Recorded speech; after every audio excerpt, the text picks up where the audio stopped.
Chapter 1. Reincarnation. I feel as if my body is floating, but the strange thing is that I am not in the water. I can't open my eyes, but I feel more and more euphoric, filled with excitement, as if I'm about to see the best, the most wonderful thing in the world. As a result, I am peacefully following the current. My memory is very sketchy. Let's say, I don't remember my name or previous residence, but I'm pretty sure I'm dead. I don't remember how I died, but the thought is engraved deep in my soul. Based on the novels and manga we read now, I guess I am now in the process of reincarnation. I will probably meet a godlike being. Just as I was thinking this, I heard a voice that penetrated deep into my soul. You have very interesting and correct thoughts. I'm really gonna reincarnate you. But I'll grant you 3 wishes. Remember that there is a limit to these wishes, so you can't wish for more wishes or to become a god who will grant you everything you want.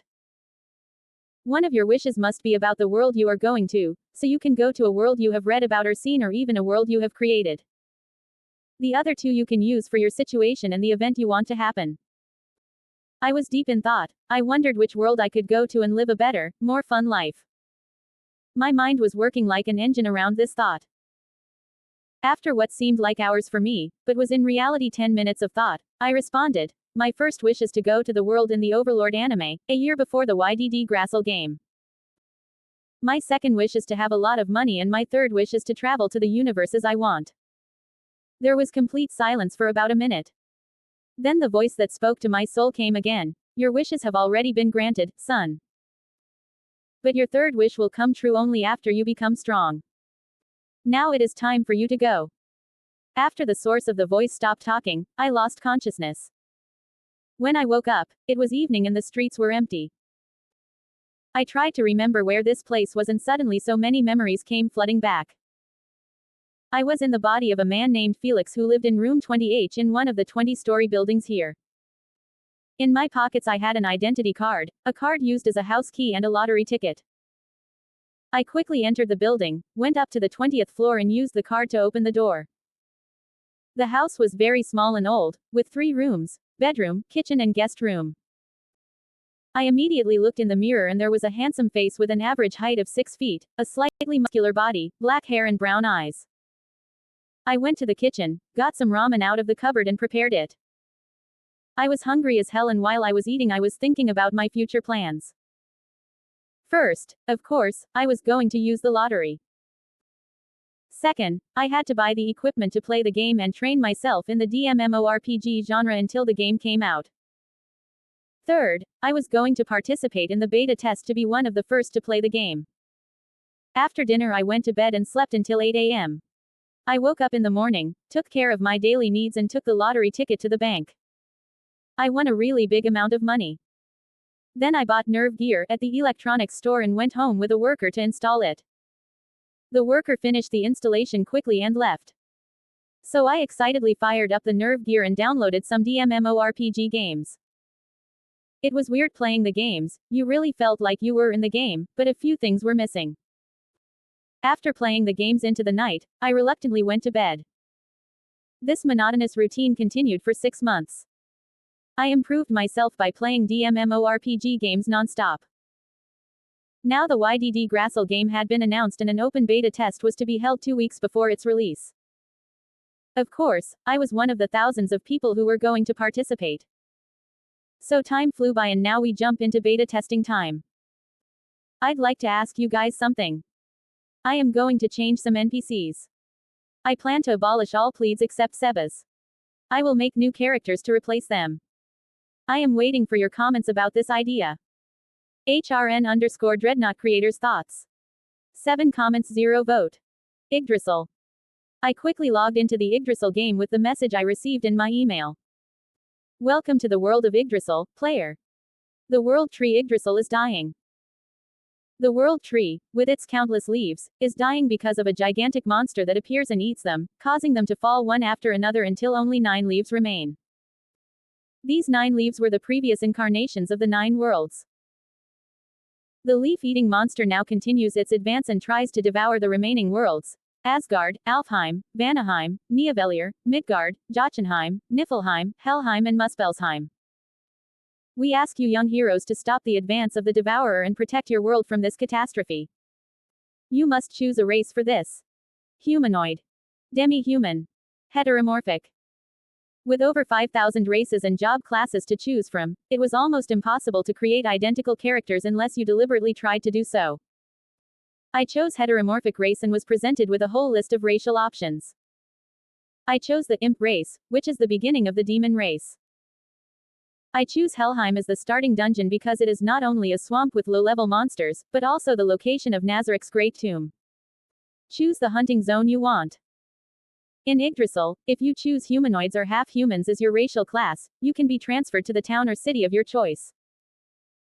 However, in Niflheim, Helheim and Muspelheim you cannot start in towns or cities, and these worlds are big hunting grounds. So I can only choose a suitable place to transfer to. I choose to spawn at the very bottom of the map. In Yggdrasil both monsters and terrains will become much more dangerous as you go deeper into the very center of the map. Every victory has a hero, every hero has a name. A name is the armor that protects the legend against time. After that, a long empty bar and a virtual keyboard appeared in front of me. After a moment I turned towards the keyboard and typed the name I want. Character name. Ashfall Nightshade. I pressed accept and another screen appeared. Congratulations player, you have successfully set your official IGN in Yggdrasil. Congratulations. Level up. Level 0, Level 1. Maybe I should have named myself Nervous Looking Man. Name. Ashfall Nightshade. Race. Heteromorphic. Statistics. HP. 4. MP. 6. PA. 3. MA. 4. PD. 2. MD. 2. AG. 5. Resist. 3. Special. 2. Spells and abilities. Class 1 spells. Mana Arrow, the base of the spell. It is cheap but has low range and attack damage. Damage 1 to 4 cost. 1 megapixel. Ignition, suddenly starts a fire on the enemy. Deals minor instant damage and continuous fire damage. Damage is 1 HP every 2 seconds. Damage 2 to 6. Cost 2 megapixels. The area where I started was on the edge of a swamp and it was full of slime. Of course I started hunting them all. The closest slime was a small blue slime. I used my first spell, Mana Bullet, on it and the damage killed it. The express I took made it impossible for me to level up. I immediately cast the same spell on the second slime but it didn't die. After the second spell I cast, I heard the sound of leveling up. Level up. Level 1 minus 2. HP plus 3. MP plus 5. Phys at plus 4. Mag at plus 4. Phys def plus 2. Mag def plus 2. Resist plus 1. Special plus 1. I've been doing this for 6 hours now and I'm level 10. At first it's very easy to level up. I also hunt other powerful slime species and that gives me more express. I was approaching deeper into the swamp and suddenly a blue slime in the form of a 3-meter sphere appeared. It was the boss monster and although it didn't look scary, it was definitely stronger than me. I brainstormed between running away and attacking, but after a few seconds of examination I decided to attack, because the boss was very slow and didn't use magic, which meant I could kill it with hit-and-run tactics. I started raining spells from afar.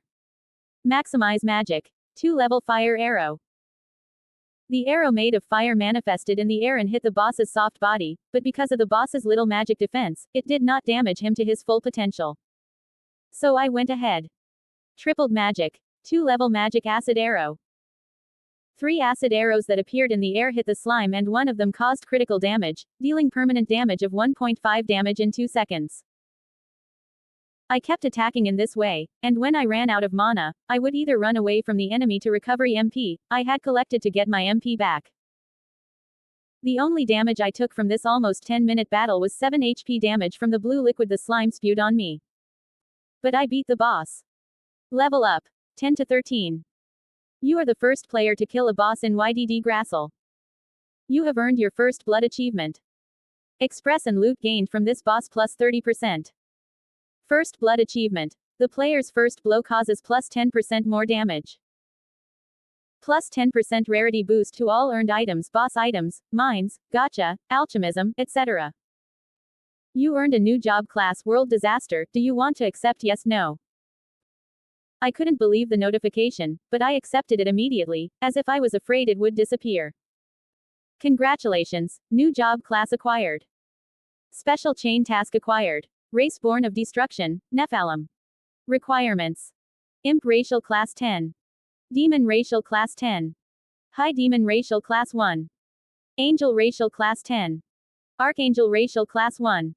World disaster job class 5. Deliver the final blow to a world enemy and destroy it. I immediately checked the dropped items. Some rare data crystals. Ring of Shadow Assassin. This ring hides 50% of your stats from other players and allows you to see the stats of enemies up to 5 levels higher than you. MP plus 10%. MD plus 3. After 6 hours of farming in the slime region, I realized that staying here didn't give me much XP anymore, so I set off for the Black Forest. The Black Forest lived up to its name. The trees were so high and big that the sun's rays barely reached the ground. After walking for a few minutes I reached a small clearing, but there was a campfire and 2 small creatures around it.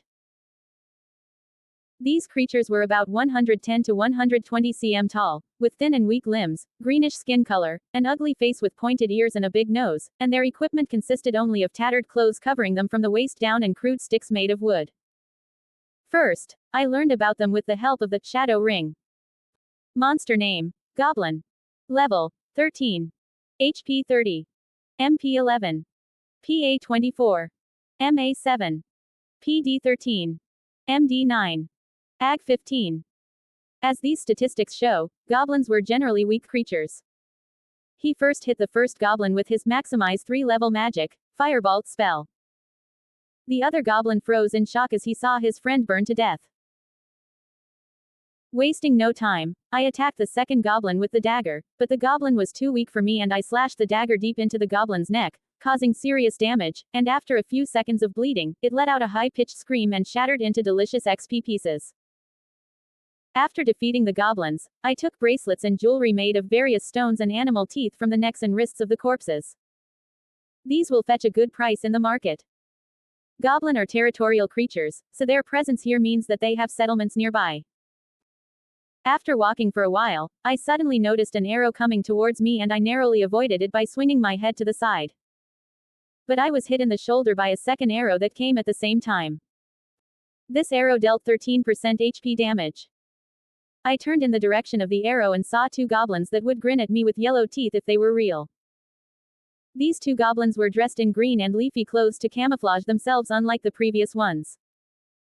I quickly fired a 3-level magic, Fireball spell and took cover behind the tree. The goblin was almost charred. I immediately threw the dagger towards the other goblin and fired a second fireball spell. The archer goblin dodged the dagger, but couldn't avoid the fireball spell. But that wasn't enough to kill the goblin. It slowly started to take damage with fire damage. This time I used the earth spike spell to kill the goblin with an earthen thorn from the ground. I picked up 3 small pieces of gold that fell from the goblin's corpse and continued on my way. After killing 4 goblins along the way, I came across a small goblin village. After 10 minutes of spying I had a good map of the village. At the entrance to the village there were 2 walk towers with 1 goblin archer in each. The village consisted of about 6 houses with 11 adult goblins, 2 goblin wizards, 4 goblin archers and 5 normal goblins. One of the houses was by far bigger than the others, which meant that there must have been a boss room. But boss had not come out of the house and his identity was unknown. I decided to wait until nightfall to attack, so I climbed to the top of a tall tree and waited. But before an hour had passed, 7 of the goblins had left the village. I decided to take this opportunity to attack the village. After all, my goal was to fight the boss. I stealthily made my way to the first watchtower at the entrance of the village. I quietly climbed the stairs and got behind the goblin. I pierced the goblin's head with the level 3 magic, lightning, spell. Then I went to the other watchtower and killed it with the same tactic. Thus, I managed to kill 2 of the 4 remaining goblins in the village. I started to search the houses quietly to look for the remaining goblins. But in 4 houses there was nothing but dried meat, piles of bones, rags, a few precious stones, money. The 5th building looked more like a prison than a house. 2 normal goblins were standing guard at the entrance of the prison. I killed them with the spell double 3-level magic, ice ball, creating 2 huge ice ball at the same time. When I went inside, there was a huge pile of bones, different skulls, bloody chains. But there was no one alive. I took the valuables and went towards the building where boss was. When I looked in through the window, I realized why boss was not around. Because boss was sleeping. Yes, he was sleeping. I sneaked in quietly and approached the bed. I sneaked up and attacked him in the chest with triple 2-level magic, acid arrow. By now boss had suffered several negative status effects. Boss woke up immediately. This goblin was called the Goblin Champion, and he was about 180 centimeters tall, with a large body, a muscular body decorated with various tattoos, armor made of leather and metal, and a frightening face full of scars with fangs protruding from his mouth. The goblin took a huge raw iron mace from the bedside and charged at me. I tried to block the mace's attack by creating 2-level magic shockwave, but it was shattered by the attack and the mace kept coming towards me. The mace hit me in the ribs and reduced my health by 30%. I immediately drank a potion to restore my health and attacked the goblin with extend 3-level magic ice ball. However, the attacks did little damage to the goblin. The goblin charged and swung its mace at my head. I narrowly dodged the attack by moving slightly to the side, but he punched me hard in the face with his other hand. When the punch hit my face, it stunned me. The goblin moved to the side and swung the club at me and it hit me in the stomach. The blow took 28% from my health points and I flew back a few meters. After the stun effect was over, I cast Wind Burst and sent the goblin flying back 3 meters and he crashed into the wall, knocking it down. Immediately cast Extend 3-level magic, Lightning. The spell pierced the goblin's head and caused a shocked status effect. The goblin died a few seconds later due to the poisons it was exposed to. Congratulations on killing the enemy boss monster. Reward. LVL 16-20. Some rare data crystals. High class leg armor name. Goblin Wardnose's leg armor. HP plus 10. PD plus 13. MD plus 11. After killing the goblin, I took the treasures from the boss room and left the village. After hunting goblins for a few more hours, I decided to explore the area and open the map. After walking for about 15 to 20 minutes, I came to a big mountain. The mountain was used as an old mine bed, but it looked abandoned. There were old mining carts and rails everywhere. I decided to go exploring in one of the caves and went in through the first entrance. It was very dark inside, so I cast a light spell and a small orb of light was created around me. After walking for a few minutes, I saw a big spider with a huge web in front of me. I immediately fired a tier 3 magic Firebolt spell and reduced the spider's health by 36 HP. The spider threw a web towards me, but thanks to Flame Wall, the web burned in the air before it reached me. I hit the spider with 3-tier magic Ice Ball and critically damage it, dealing 47 HP damage and freezing it, slowing all of the spider's movement by 50% for 5 seconds. Finally, after hitting it with the Firebolt spell, the spider turns into an XP shard. Spider Eye and Silk came out of the spider. The deeper I went into the mine, the more powerful the spiders became. After half an hour I came to a large cavity in the cave, surrounded on all sides by huge spider webs. As I looked around, I was suddenly enveloped by the web and a giant spider emerged from the darkness. Dungeon Boss. Great Spider Arachnyx. Wasting no time, I burned the webs with Fireball, and hit the spider with lightning. I skillfully avoided the spider's next web shot and fired 3 spells at the spider with triple 3-tier Mavic, Fireball. These attacks left the spider burned and reduced its hit points every second. But the spider suddenly jumped towards me and bit me, inflicting 47% damage and a poison effect. I immediately drank antidote and health potion. I avoided the attack of the spider's front leg and hit the spider with the lightning spell. This left the spider stunned and immobilized for 5 seconds. Wasting no time, I froze the spider's legs with Ice Ball and pinned it to the ground. Then I attacked the spider with Fireball. When the spider's HP points dropped below 25%, Arachnyx used his special power and baby spiders started coming from all sides. I cast Flame Wave and destroyed the little spiders. But Arachnyx started shooting poison balls from his mouth. I increased my speed with the rabbit's foot spell and avoided the attacks. I hit the spider with the Earth Thorn spell and froze it with the ice spell. After another 4 minutes of fighting, I managed to kill Arachnix. Congratulations, you defeated Spider Queen Arachnix. LVL 21-23. Spider Queen's Poison Core. Magical Thread. And some rare data crystals. There was so much gold in the room between the spider's webs that it was almost piled up like a mountain. Among the gold was a high-class ring. Ring of Quick Hand. MA plus 13. AG plus 14. MD plus 7. Reduces the preparation time of all spells by 10%. Maximum number of spells that can be used plus 100. After collecting a small amount of celestial uranium and gold, I left the old mine, went to the town to replenish my potions and antidotes, and then set off for the next adventure. I chose the desert area as my new destination and set off for it. I waded through the seemingly endless sea of sand. There were small sand dunes and huge cactus everywhere, but I saw no sign of any living creature. Until evening. In the evening, huge scorpions came out from under the sand dunes and started coming towards me.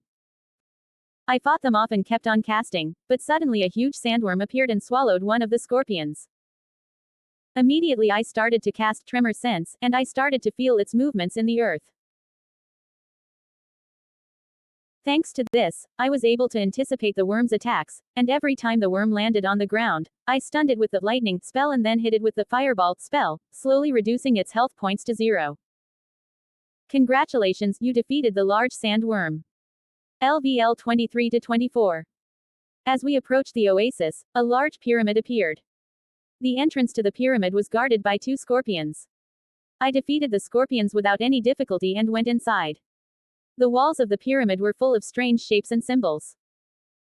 A little further on I reached the great hall where there were 7 creatures with a human upper body and a scorpion lower body. Some of them had spears, swords, maces and crossbows. As soon as they saw me, they surrounded me and started to attack. When I tried to make a dagger attack, they skillfully blocked it.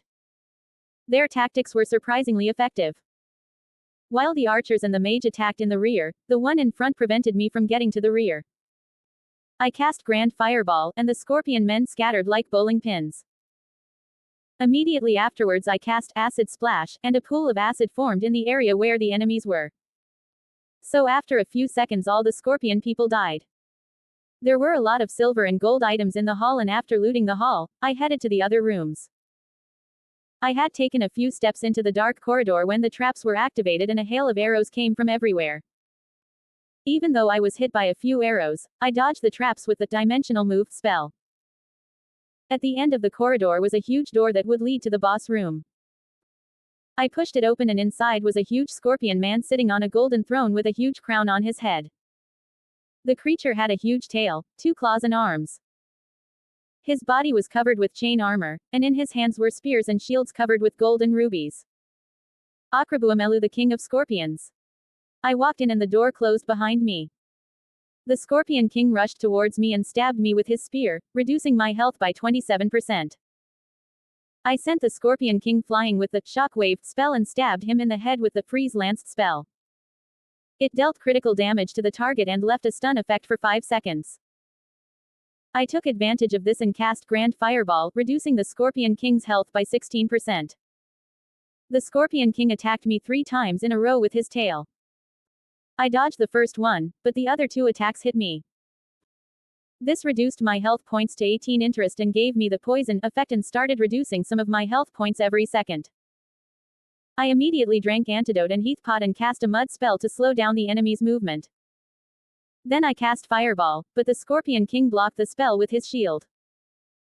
The battle lasted for another 20 minutes, and when the boss's health points dropped below 25, he activated the special spell Insect Summoning. With this, flesh-eating insects started coming from everywhere. There was no end to the insects and they would not stop until the Scorpion King was defeated. I drove the insects away with the Water Wave spell and created an acid pond in front of me with the Acid Splash spell. As a result, the insects were stopped from coming towards me. I created 2 lightning balls with the Electrosphere spell and threw them towards the Scorpion King. Thanks to the stun effect, he was immobilized for 5 seconds and I dealt the final blow with the Burn Lance spell. Congratulations on defeating Akrabuamelu, the king of scorpions. LVL 24-26. Shield of Ancient Disaster top class. HP plus 16. PD plus 22. MD plus 19. AG plus 8. Invincible. This trait allows you to take no damage from any attack once per week for 3 seconds. Defense from 5 corners creates 5 magical shields that rotate around you.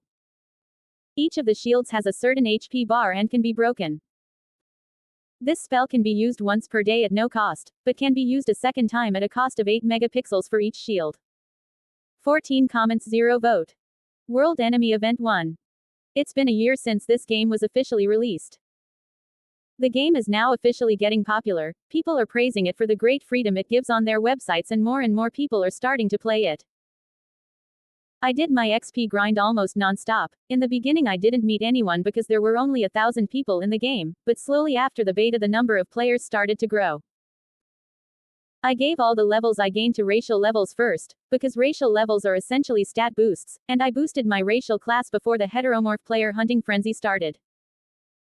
I'm starting to see other players more often, and thanks to my constant XP grinding I'm now second in the world rankings. But no one recognizes me because I made a new ring that hides my character information. I'm in a dungeon right now, next to the boss room.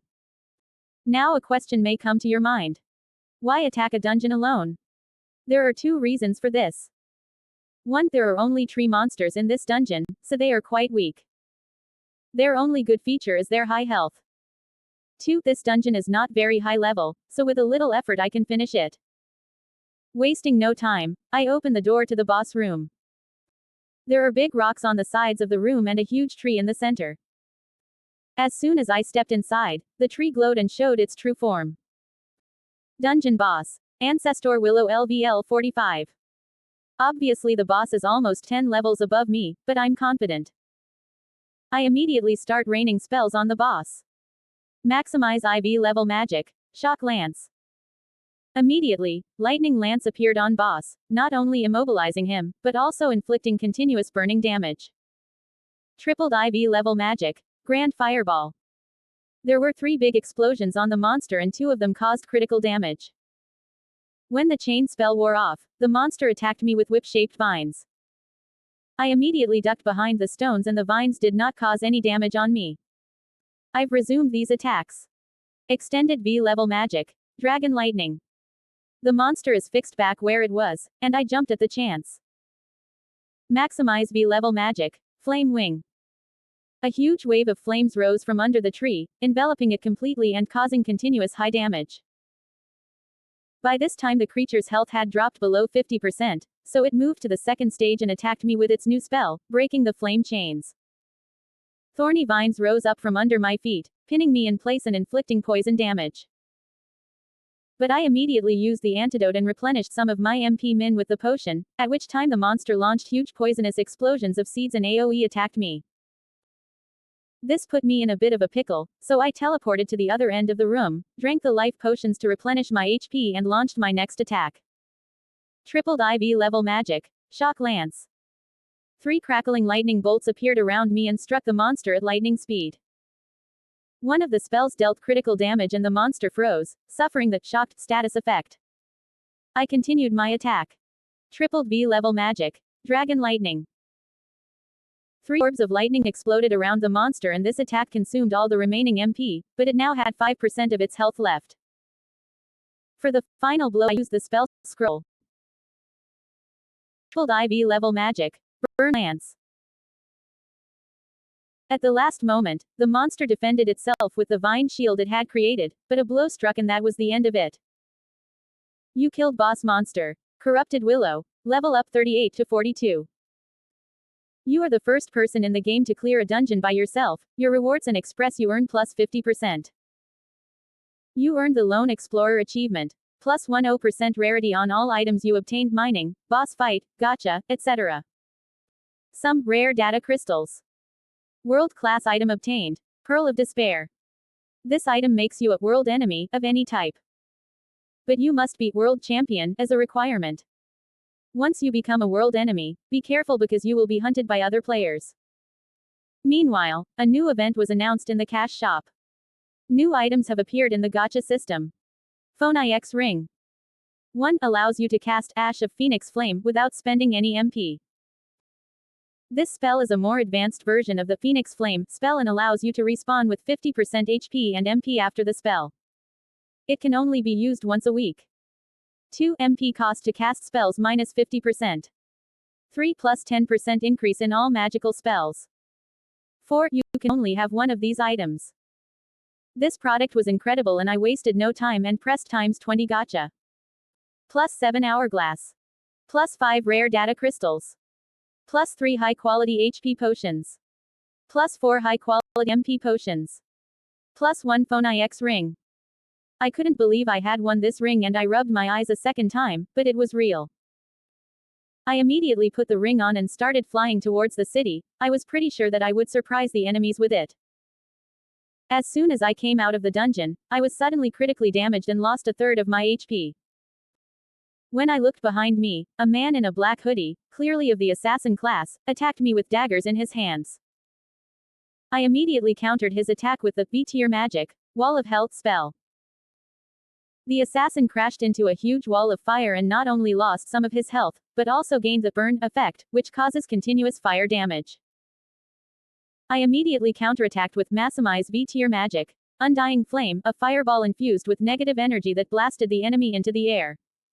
Damn you, you bastard. Your spells cause a lot of damage, which proves that you are a high-level player.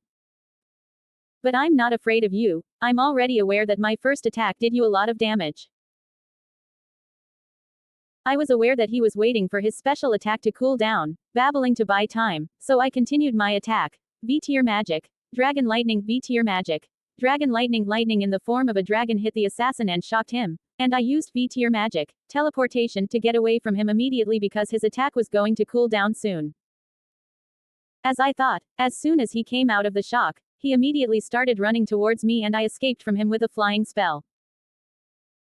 I was obviously playing with him and after a few minutes he started cursing and saying unnecessary words emphasizing that I was a chicken that ran away, as if he was the one who started the war by attacking me from behind.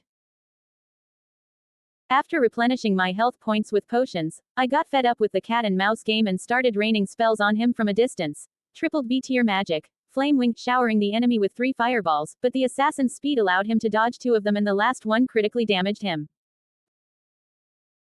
I used V-tier magic, Summon Undead 6th tier, to prevent him from escaping and pin him in place, and a mid-level undead immediately attacked the enemy. I spammed Flame Wing and this time he couldn't dodge my attack and even if he did, he was attacked by the undead and died. You killed human player. Level up 42-43.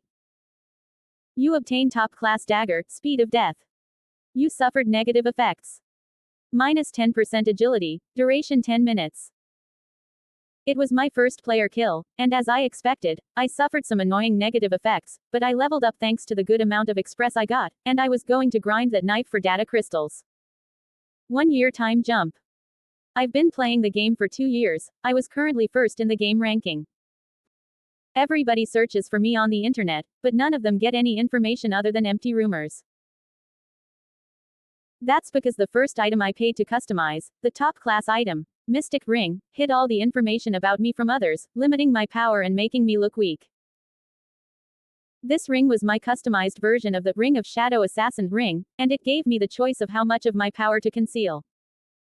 I found 2 more world-class items that were not among the 20, but they have the following powers.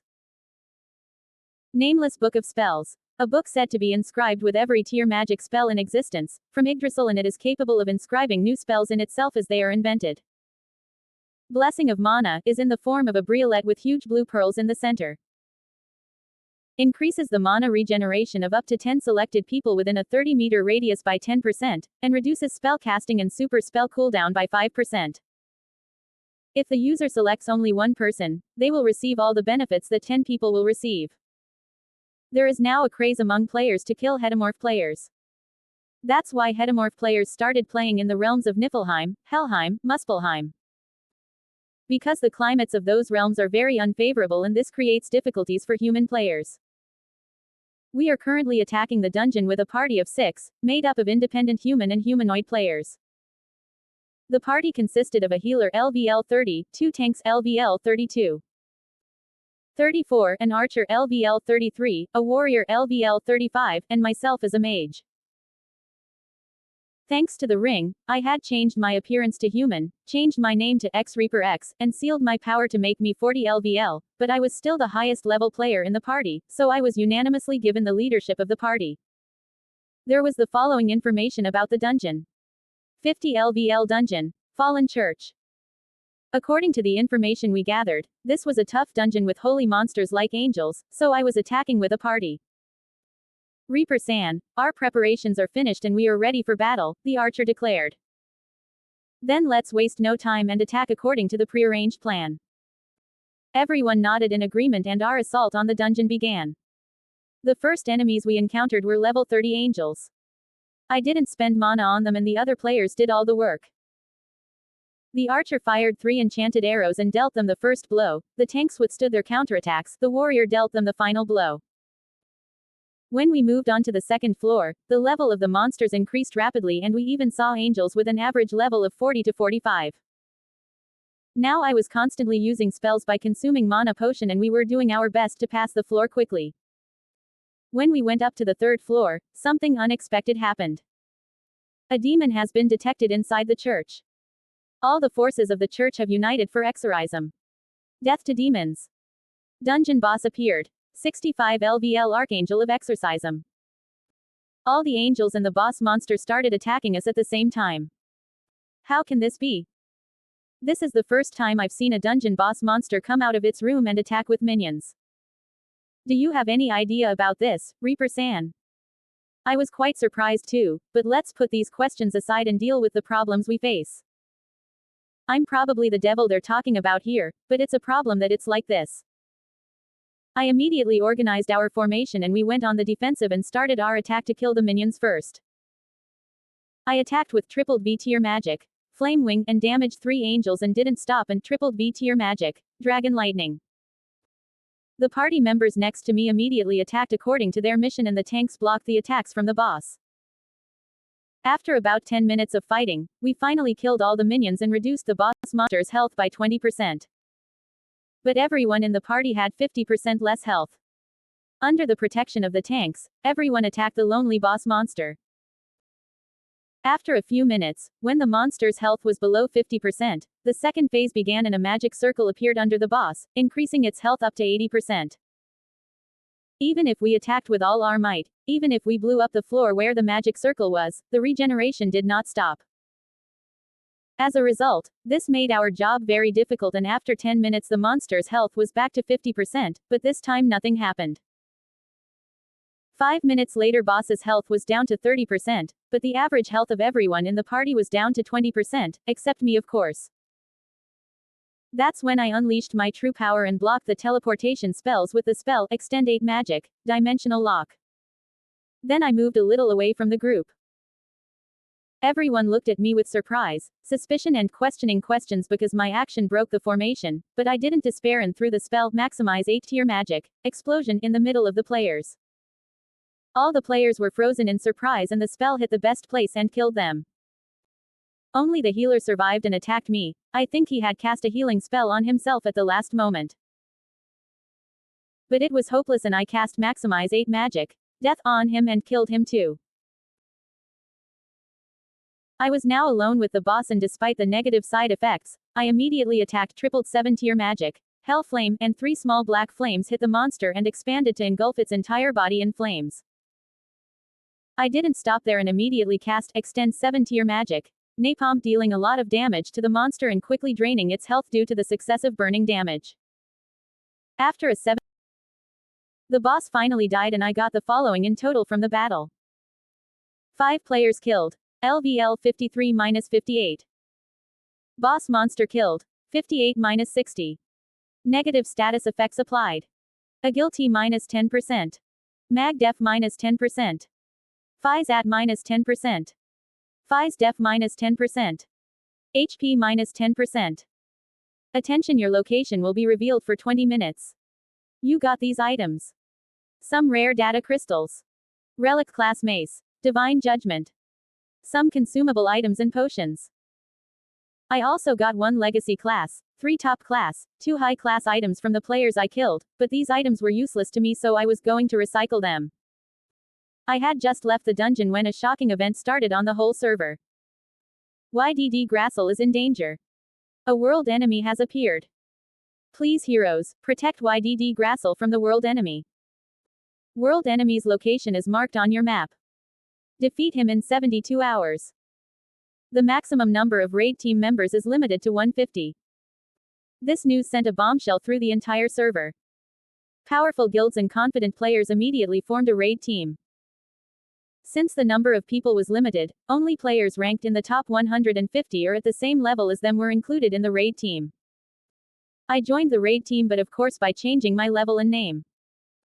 I was given a day to prepare for the raid. Tomorrow at 12 o'clock at night the raid team would be mobilized. If they failed, they would try again a day later. In the run-up to the raid I spent a lot of money in the cash shop and the guilds that produced them to get plenty of quality consumables and prepare myself for the big battle. I also paid the 3 support mages who would be participating in the raid to cast high-level mana regeneration spells just for me during the raid. My goal was to use the Grand Catastrophe spell from World Disaster to deal the final blow to the boss monster and deal maximum damage. Name: Ashfall Nightshade. Heteromorphic. Level: 60. HP: 50. MP: 86. PA: 62. MA: 81. PD: 57. MD: 60. AG: 53. Resist: 65. Special: 65. Racial status: Imp: 10. Demon: 10. High Demon: 10. Archdevil: 1. Angel: 10. Archangel: 1. Job stats: World Disaster: 5. Sorcerer: 10. War Mage: 3. Armored Mage: 1. Battle Mage: 1. Armored Mage: an auxiliary caster that sacrifices some magical prowess to better defend themselves in combat through the ability to wear armor and wield shields. Battle Mage: an auxiliary caster that gains proficiency and usage in weapons and is able to combine their use with the spells that they cast. War Mage Arcane requires Sorcerer, an advanced version of the Sorcerer class that further improves their destructive power and allow them to unleash it without reserve or worry. Grand Catastrophe: it is an ultimate move which requires 60% of the caster mana. Its destructive power outstrips the might of even super tier spells. This spell is capable of wiping out 4 level 87 primal fire elementals, and the level 90 primal star elemental summoned by Asura, which should have been at full health, were instantly annihilated. The factors that allowed me to outperform the others so far were as following. 1. Duration. While other actors struggled to find time between work and school, I was in front of the screen at every opportunity. I am stayed awake at night, getting stronger each time. For me, the game became a job. 2. Money. While many players were trying to progress over time, I was using money quickly and effectively. I earned rare items from the coins I invested in the gacha system. In doing so, I noticed opportunities that my opponents missed. The power of money was more important than anything else in the game world, and I was using this power more and more efficiently. 15 comments 0 vote. Download the app for greater interaction. You can chat with me about my writing experience apart from the comments section. HRN_Dreadnought. Download app now. World Enemy Event 2. After a long period of preparation and sleep, the day has arrived. A raiding party of the game's strongest players made their way to World Enemy. The team was led by the leaders of the most powerful guilds, and a full potential battle plan was prepared. The plan was that the frontline guard troops would take the beast's attacks, then exchange places with the warriors to replenish their health. It was a simple but effective plan. I had only one purpose in this raid: to damage that boss monster as much as I could to complete the mission. I know this will expose me a bit, but the payoff is worth it. Besides, I can change the character appearance whenever I want. After all, I'm rich. When we reached the battlefield, we could see the boss monster for what it was. It looked like a bigger, steroidal version of the Dominion of Authority, but what made it even scarier was its insanely high hit points. But the team resolutely took up battle positions, and the great battle that would go down in Yggdrasil history began. First, the mages tried to inflict the first damage on the angel by firing a long-range magic soup containing all kinds of spells, but the angel instantly formed a magical shield around itself. Even so, the shield only stopped 90% of the incoming attacks, and then it broke. That alone proved how powerful he was, because he stopped firepower from some of the most powerful mages in the game, and among them were 20 world disaster class mages like me. So I attacked him with the Grand Catastrophe spell and immediately drank a mana potion. I was also supported by 3 mages and I immediately replenished my mana and attacked a second time with the same spell. The other players noticed this and asked for support from other mages like me, but very few of them were willing to do so because they didn't want to be left behind in the competition. When the angel's health was down to 90%, it entered a new phase and launched a large-scale magic attack on our center. The wizards all formed shield spells, but they could not stop the attack, and most of them, including me, lost about 50% of their health. But the raid team was well prepared and all of them replenished their health by drinking high-quality health drinks. Another 5 minutes passed and the angel's health dropped to 80%.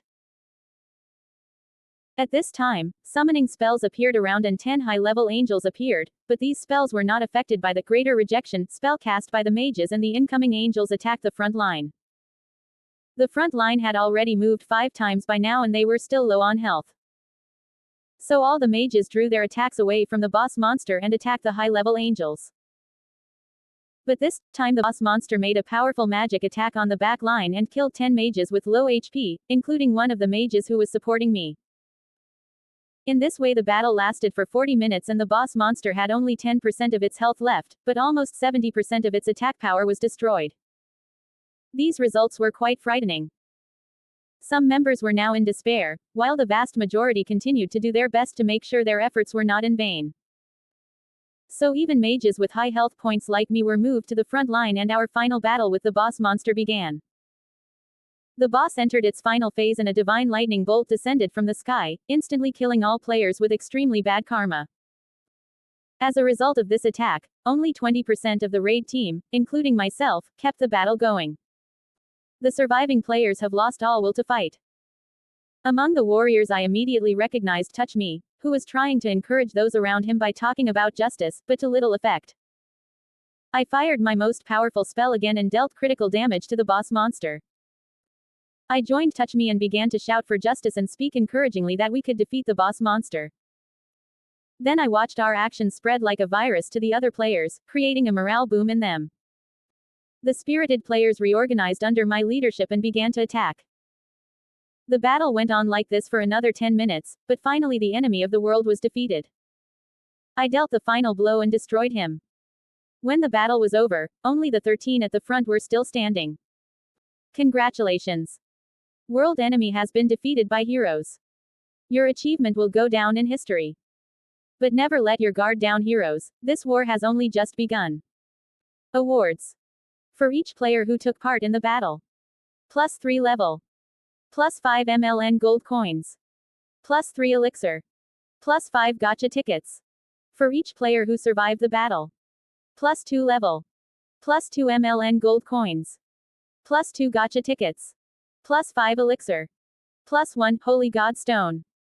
For the one who strikes the final blow to the enemy of the world. +1 level. +3 gacha tickets. +2 elixir. For highest damage dealer. +1 level. +5 gacha tickets. +5 elixir. +1 holy god stone. +1 divine sacred heart. Congratulations! The hero named Ashfall Nightshade dealt the highest damage. Congratulations! The last attack was made by a hero named Ashfall Nightshade. You obtain world-class item. Power of God, one of the 20 most powerful world-class items. It allows you to request anything from the developers. With this request, you can change the rules of the game to your liking. Congratulations, mission completed. Secret race unlocked. Are you changing your race to Nephalem? Of course I accept. This race is an extremely powerful mythological race that combines the demon and angel race classes and gives you back all unused class points. Holy God Stone. This stone is a divine class data stone and can be used to enhance items such as weapons, armor, etc. Holy Heart Divine class. This heart purifies your blood and causes an extreme increase in max HP. Max MP. HP recovery. MP recovery. You've got a new mission. Obtain the world champion class. As I expected, having my name broadcast like this around the world attracted a lot of attention. Two of the surviving players approached me and congratulated me and wanted to invite me to their guild. To be honest, I didn't feel any sincerity from them. They wanted to take advantage of me to raise their guild in terms of power and popularity. I had already made my own decision about the guild, so I rejected them and walked away. My main goal is to become one of the founders of the Nine Zone Goal Guild after the World Tournament by taking some steps to build relationships with Touch Me and Momonga and take over the leadership of the guild in a short time. As if even God supports this thought, Touch Me approaches me and we have a private conversation. You were really amazing there, Ashfall Nightshade-san. I must admit you are powerful. Just call me Ashfall. What should I call you, by the way? I'm sorry for not introducing myself. I'd appreciate it if you call me Touch. Your role in the war was really remarkable. I must say you looked like a hero fighting mainly for justice. I need to butter him up a bit, so I can convince him to play along. Oh, your keen eyes have impressed me, Ashfall-san. You are one of the few people who can really see through my justice. Touch-san, but this game is so unfair. Mainly the hedomorph player is the victim of the game's unfairness and it drives me crazy. Although I couldn't see his expression because of the game, I was sure from his silence that my words had the effect of rubbing salt in his wound. So, Touch-san, I have a very important proposal for you. I say, and I reduce the effects of the ring, revealing my hedomorph character, and continue. Let's team up together. Let's do raids together. After all, we are both strong players. Let's get stronger and help the hedomorph players we encounter. His mind paused for a few seconds, processing the incoming information, and then he spoke with sudden over-enthusiasm. Together we can do justice to the problem of PKing hedomorph players. That's a great idea. But I have to check out now. I'm really sorry. We'll continue together tomorrow. Goodbye, Ashfall-san.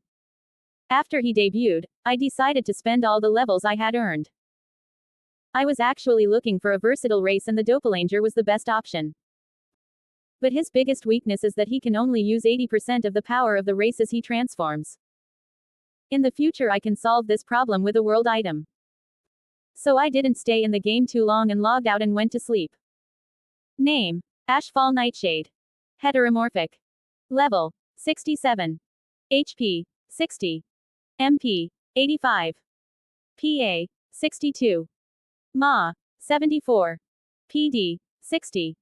MD: 77. AG: 60. Resist: 75. Special: 75. Racial status: Nephilim: 10. Doppelganger: 7. Job stats: World Disaster: 5. Sorcerer: 10. War Mage: 10. Armored Mage: 10. Battle Mage: 10. High Wizard: 5.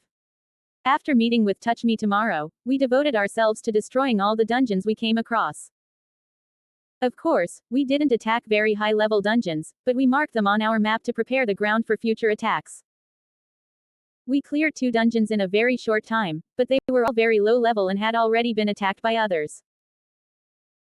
As a result, we made very little profit from them, but Touch Me didn't care too much about that, because his main goal was to help the hedomorph players and to spend some time with me and earn a little profit. We were just passing by the forest when we heard signs and sounds of battle from deeper in the forest, and when we both arrived we saw a very familiar scene. One slime player was cornered by 3 other humanoid players. We couldn't hear what they were saying at that distance, but I'm willing to bet that they weren't saying anything pleasant. Both of us immediately moved to protect the slime using the surprise effect. Touch grabbed the slime in a blink of an eye and moved away from the area, while I cast Maximize X tier magic, Meteor Fall. A huge meteorite hit the players, resulting in an instant blindness effect. The huge amount of damage was the icing on the cake. Touch immediately attacked the weakened players. The result of the short skirmish is a victory. No important items dropped from the killed players, but I gained a level. We came to Slime and started talking to her. How is your health? If you are suffering from any negative effects, I can help you. By the way, my name is Ashfall and my friend's name is Touch Me. My name is Bukbukchagama. I really thank you, but why did you save me? I mean, no one wanted to team up with me because of my looks. We were both surprised that she had such an ugly appearance and yet she had such a beautiful voice, like something out of hentai. I knew she was supposed to be a voice actor in an H game, but hearing her voice was something else. It's only about justice, looks don't matter here. We want to help the heteromorph players. If you want, you can team up with us, so you can grow stronger without being alone. Said Touch Me. I'm really grateful to you Ash-san and Touch-san. I had to play alone because I couldn't team up with other players, so I was killed by human players many times. Bukbukchigama bowed and expressed her gratitude to us, but her appearance is a ball of flesh made for a rather awkward scene. So now we were playing as a team of 3, Bukbukchigama was a tank player and his kind personality added to the team. Now we were getting ready for a dungeon raid. This dungeon was located near a swamp, it had 3 floors and there were lizard men as creatures inside. When we first burst in, we were confronted by weak soldiers, Lizardman Soldier LVL 25. There were 5 of them and they were assigned to guard the door, but Buk cast Taunt against them and drew attention to himself. I cast Dragon Lightning on the rearmost Lizardman and lightning leapt out, damaging them all and causing a shock effect. Taking advantage of the opportunity, Touch Me mercilessly turned them into express packs. Wasting no time, we moved forward and found another group of 5 Lizardmen, but this time one of them was bigger and had yellow skin. Lizardman Sergeant LVL 35. Our tactic was the same, but just as Touch was about to attack, the Lizardman Sergeant cast a spell and the mud got under his feet and he was immobilized. That's when I immediately used the Polar Claws spell to tear the Lizardman Sergeant's body apart. Touch Me, who had freed himself from the mud, immediately destroyed the rest of them. We had 2 more battles like this and made it to the 2nd floor. Now the lizards were more organized and armed. The first group we encountered on this floor was a group of 6, 2 with shields, 2 with spears, 2 with archers, and they attacked us in 3 organized lines. But this diversity of weapons in the group didn't give us much trouble and I threw an explosion spell right in the middle of them and they all scattered. Buk attracted the attention of the archers, the rest were killed by Touch Me. In the next unlucky group was a bigger lizardman with a sword in one hand and a horn-like war horn in the other, Lizardman Hero LVL 42. We wanted to kill him first, but he honked his horn before we could reach him. Soon a procession of lizardmen appeared in front of us. There were even mages and shamans among them. This time the battle was going to be tough, so I summoned powerful allies with the Summon Monster 10th spells. As soon as the battle started, I used the Cry of the Banshee spell, which killed all the lizardmen except the heroes, shamans, and 2 mages. We destroyed the rest of them after 7 minutes of battle and reached the 3rd floor, the boss monster's room. After replenishing ourselves with potions, we entered. We were greeted by the lizard lord sitting on the throne with a large body, red scales and a crown on his head. Gabaru Lord of the Swamp LVL 60. As soon as we entered, he got up from his throne and picked up his 2 kukri-type daggers and slowly approached us. We didn't have the luxury of waiting for him, so I ordered to attack the monsters I summoned first. I started the opening with the Vermilion Nova spell, but he avoided my attack. Touch Me and Buk attacked him, but he cast blindness against Touch Me, so he destroyed his attack chance. Buk was a tank player so her attacks were weak. As a result, the boss monster almost managed to neutralize our first attack attempts and counterattacked Buk with his daggers. I immediately cast the Mass Fly spell to give us the ability to fly, followed by the Reverse Gravity spell, and the boss monster rose uncontrollably into the air. With the Drifting Mastermind spell, I created a powerful mine that drifted towards the enemy, dealing high damage to the uncontrollably hovering monster. With the Maximize Exterior Magic, Call Greater Thunder spell, many lightning bolts converged in the air and struck the enemy in one big bolt, causing shock. During all these attacks, Buk and Touch repeatedly attacked the boss monster and its health dropped to 30% and the second phase began. Suddenly magical chains burst out of the mud and immobilized the 3 of us. It attacked the 3 of us for 10 seconds, but as soon as the magical chains broke, the 3 of us angrily attacked it and defeated it. Congratulations on defeating the boss monster Gabaru. Level up 68 to 69. I got a relic class crown called Glory of the Reptiles from the dropped items. Its properties were as follows. Ma, plus 20. MD, plus 20. Ag, plus 20. This crown can store 3 non-super class spells. Stored spells can be used later instantly and without spending mana. Reflects back 20% of the physical damage taken. This crown can only be used on reptilian-type races, doppelgangers, and after a spell to change appearance and race.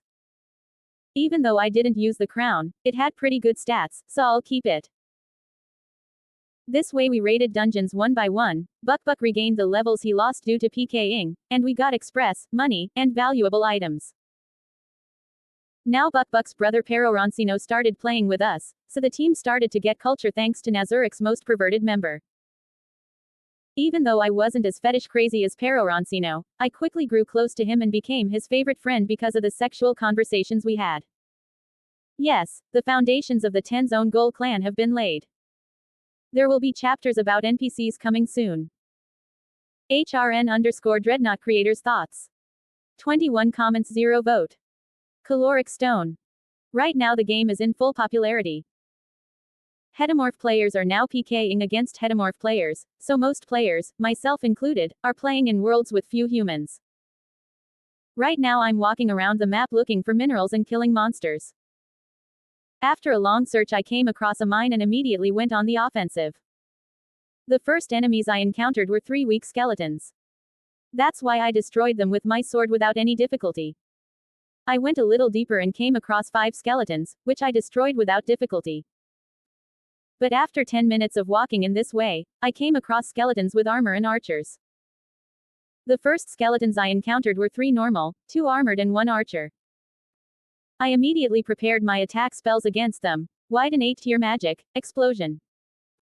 A huge explosion appeared in the center of the enemy group and blew the skeletons to different points, destroying them all. After 20 minutes of this, I came to the boss room, opened the door made of stone and bone, and saw the giant skeleton made of pure crystal. Dungeon boss. Crystal giant skeleton LVL 65. Boss immediately started to attack me with his sword. I dodged the monster's attacks with a teleportation spell and counter-attacked with magic. Tripled X-tier magic. Vermilion Nova. 3 small lights appeared around my hand and flew towards the skeleton. When it hit the skeleton there were 3 devastating explosions that reduced some of the monster's life bar. I immediately teleported away from the monster and cast my other spell. Tripled 7-tier magic. Hell Flame. At this time, 3 red flames the size of dots appeared on the monster's head and melted its skull on hit. After 5 minutes of such hit and run, the boss monster's health was halved and the second phase began. The floor in the room cracked and 10 skeleton mages appeared. They began to perform rituals on the boss monster. Of course I couldn't let that happen, so I teleported to the skeleton mages and attacked them with my sword. I killed all the mages, but the ritual increased the boss monster's health by 20%. I attacked the boss monster with spells again. Tripled 7-tier magic. Hell Flame.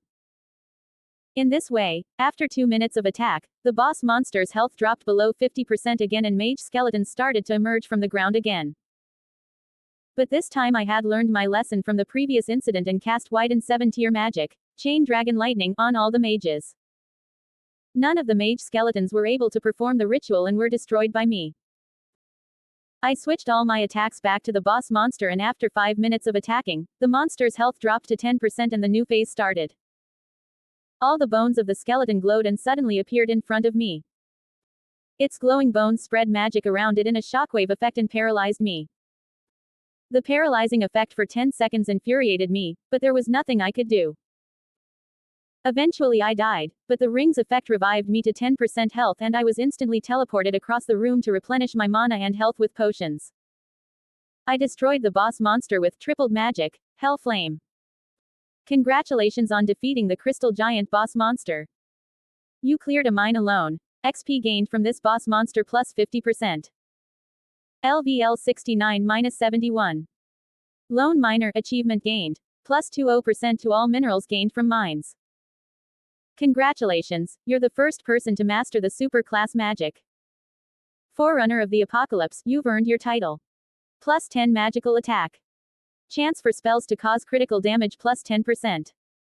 This mine is now under your control and you will continuously earn celestial uranium material. I also earned some rare data crystals. Crystal uranium sword. Class. Relic. Abilities. Aurora, the sword glows, paralyzing the enemy for 10 seconds. Uranium spikes, attack the enemy with crystal spikes across a flat area. The spikes create a poison effect with a 70% chance. Stats. Plus 20 Ma. Plus 20 Pa. Plus 20 MP. I obtained a large amount of minerals and stored them in a corner of the mine. After a while they will turn into a world-class item called caloric stone. In the future, I will buy these minerals from other players to create more caloric stones. I left the mine and paid some money to the newly formed explorer guilds to find more mines. I'm sure they will get back to me with good news in a few weeks. 1 month later. I am now in front of the entrance to another mine. I learned about the location of this mine yesterday from one of the explorer guilds. I was thinking about how easy it would be to conquest this mine with my new self-made sword in my hand. The sword was created by upgrading the uranium crystal sword with rare data crystals and 2 caloric stones. Item name: Chernobyl. Divine class sword. Abilities. Energy absorption. This feature allows the sword to store energy in 3 ways. 1. The player directs their mana to the sword. 2. By killing enemy creatures and players. The higher the MP cost of the killed creature, the more energy the sword stores. 3. Interrupts magic attacks from the enemy, storing energy equal to the MP cost of the spell. The maximum storage capacity is 30 megapixels. Attack spells. Energy impact: the release of stored energy in a 360-degree area. The attack causes AoE damage and creates a paralysis and shock effect for 10 to 20 seconds. A minimum of 10 megapixels is spent on the attack, and each additional MP spent causes more damage. Energy slash: a close range slash attack is performed with stored energy. The attack costs a minimum of 8 megapixels and each additional MP spent increases range and damage. Energy thrust launches a mid-range, piercing laser attack with stored energy. The minimum energy required is 7 MP. The attack pierces and damages more creatures suspended from the energy expended. Energy boost wraps the sword in energy, increasing attack damage and critical hit chance. In addition, it applies 100% poison effect. The power and devastation of the attacks depend on the MP spent. Stats. Plus 20 MP. Plus 30 Pa. Plus 30 Ma. Plus 20 Ag. This sword was a masterpiece. After all, I bought a large amount of material for it, created the second caloric stone and paid real money to the blacksmith guild to order it. I will continue to strengthen the sword in the future and I want to make it more powerful than a guild weapon. Now I get rid of my thoughts about the sword and enter the mine. At the entrance I encountered 3 imps and I cut them down effortlessly and went deeper. After a few more imp cuts I had to fight the demons. They were not very tough and did nothing but provide energy for my sword. After about 10 minutes of fighting I got to the middle of the mine, I guess, and the reason I say this is because I wasn't facing any more imps and I faced a challenging creature like the High Demon and he wasn't alone, he had 3 demons with him. I immediately attacked energy slash MP10 with my sword and all the demons died. I wanted to use my next attack against the High Demon, but he was faster than me and attacked with the Fire Wing spell, but I cut the spell with my sword, and then I charged the sword energy.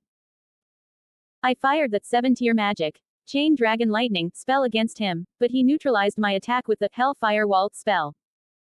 I transferred the sword energy to the sword and charged at him. After about 5 blows, the enemy was defeated and I was awarded money, a demon horn, and a new level. After 15 minutes of fighting in this way, I arrived at the boss room. I opened the bronze door with demonic decorations and inside I was greeted by a pentagram with a boss in the center and pillars on each corner. There was a gargoyle at the top of each pillar, and I was sure that they would be activated during one of the boss stages. As soon as I entered, the boss monster rose from the center of the pentagram and charged at me. Dungeon Boss. Archdevil LVL 75. I narrowly avoided the incoming attack and counterattacked with my energy-infused sword, but he blocked my attack using demonic shield. Even though his shield cracked, I didn't risk it and teleported away and attacked using spells. Maximize X-tier magic. Vermilion Nova. A pillar of flame targeted the boss monster and dealt high fire-based damage. I took this opportunity to continue my attacks. Maximize X-tier magic. Grasp Hearth. As I clenched my hand, a shriek went up from the boss monster, causing some damage. The monster raised its hand and a large amount of red fiery mana gathered above and was thrown towards me. I couldn't block this attack with my sword because this AoE attack would cause an explosion. So I cast Energy Impact attack with my sword on the huge ball of magic that was now close to me, and the two spells collided in the air, creating a huge explosion that caused a huge hole in the center.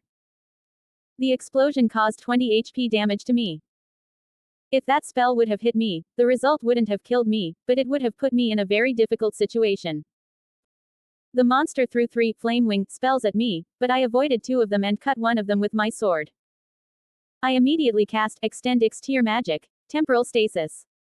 The boss monster was completely immobilized and took a little damage. I attacked the monster with Maximize X-Tier Magic, Implosion, and its health dropped below 50%. This time the monster sacrificed another 10% of its health.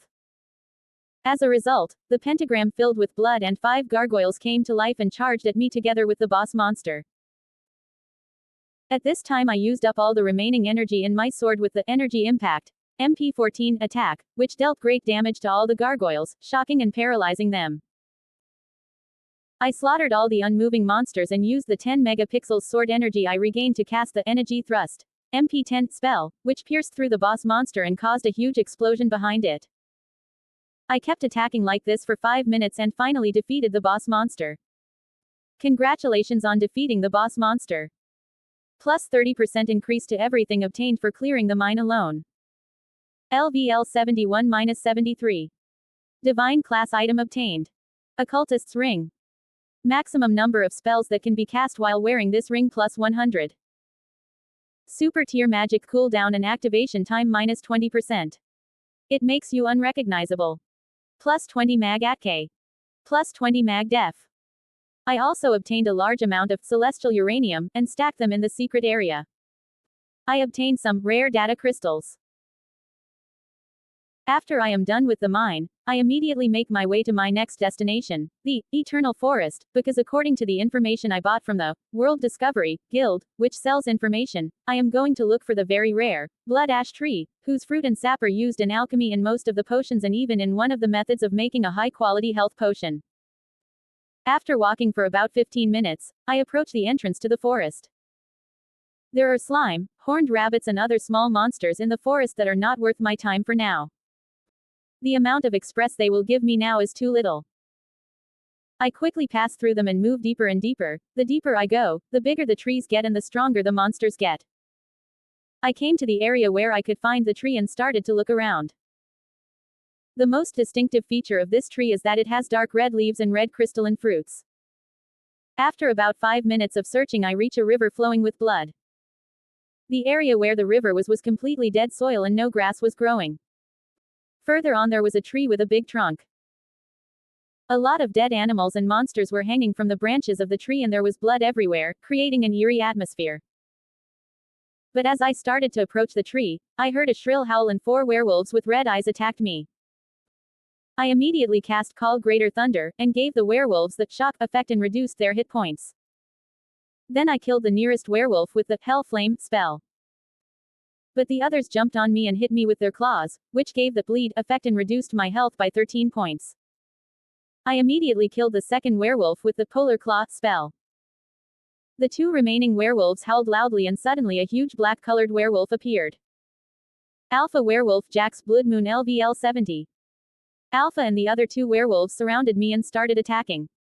I teleported away from them and cast 7-tier magic, Humanity.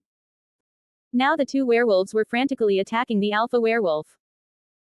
Then I cast Dragon Lightning, and put them in shock for 5 seconds, at which time I attacked with my sword and killed the 2 werewolves and was left alone with the alpha werewolf. I cast the Vermilion Nova spell on him and reduced his health a little. He lunged at me savagely again, but I cast the Body of Effulgent Heliodor spell on myself and neutralized the damage of his sharp claws. I cast the Grasp Heart spell, but it didn't affect him, although he did suffer the stun effect. To take advantage of this opportunity, I broke an hourglass and cast the spell, Super Tier Magic, Fallen Down. After casting this spell, a huge pillar of blue light, bright and hot, descended from the sky and the whole world seemed to turn white. After a few seconds, an area devoid of life was left behind, reduced to ashes. Now the boss monster's health has dropped below 20 and has entered a new phase. The werewolf's eyes started to glow and red mist formed around it. It rushed at me very quickly and bit me. This took 14 HP points from me and increased his own health. I immediately immobilized it with the spell Crack in the Ground and drank a life potion. I continued my attacks, but the red mist was reducing most of the damage I was doing to it. After another 15 minutes of hard struggle, his health dropped below 5% and he started casting new spells. A red magic circle formed below me and a red cloud formed above me. Blood started flowing out of the cloud and every time it touched me it reduced my health, slowed me down and reduced my mana regeneration. I tried to run away from the cloud, but it immediately split above me. I think the only way out was to destroy the werewolf. So I immediately cast the implosion spell and the monster's body collapsed in on itself. With this attack I dealt the final blow and turned it into XP particles. Congratulations on defeating Jack's Bloodmoon who terrorized the jungle. LVL 71, 72. Cloak made from Jack's Bloodmoon's hide. Allows you to summon 7 LVL 50 wolf spirits. Attack defense plus 10% against vampires. Extra boosts the following features. HP plus 10. MD plus 13. PD plus 16. After defeating the boss monster, I went to the tree and entered through a crack between the roots. It looked like a cave and there was a pool of blood on the ground. In the center of the cave was a large stone sarcophagus and on it lay a woman who was now dead. Her skin was white, her long black hair was down to her knees and her eyes were red. She had her arms crossed across her chest and was holding a large red stone. At her bedside was a gold-embroidered chest containing a large heart. The heart was still beating and with each beat the tree seemed to sway. I approached and first took the heart, then I took the red stone from her hands. Divine class item. Heart of the Ancient Immortal. HP plus 17. MP plus 14. MD plus 24. AG plus 15. This heart is the legacy of a legend that is now rooted in the dusty shelves of history. According to legends, the person with this heart will stop aging, no poison will defeat him, and his wounds will close and heal quickly. Heart gives the user 5 HP every 3 seconds. Provides high-level poison resistance. Cures bleeding in 3 seconds. World-class item. The Red Witch's Philosopher's Stone. Abilities. Red Scourge. This spell is a super tier spell. Can be used in unlimited amounts as long as enough mana is infused. Mana cost. 20 megapixels. Cooling time. 30 minutes.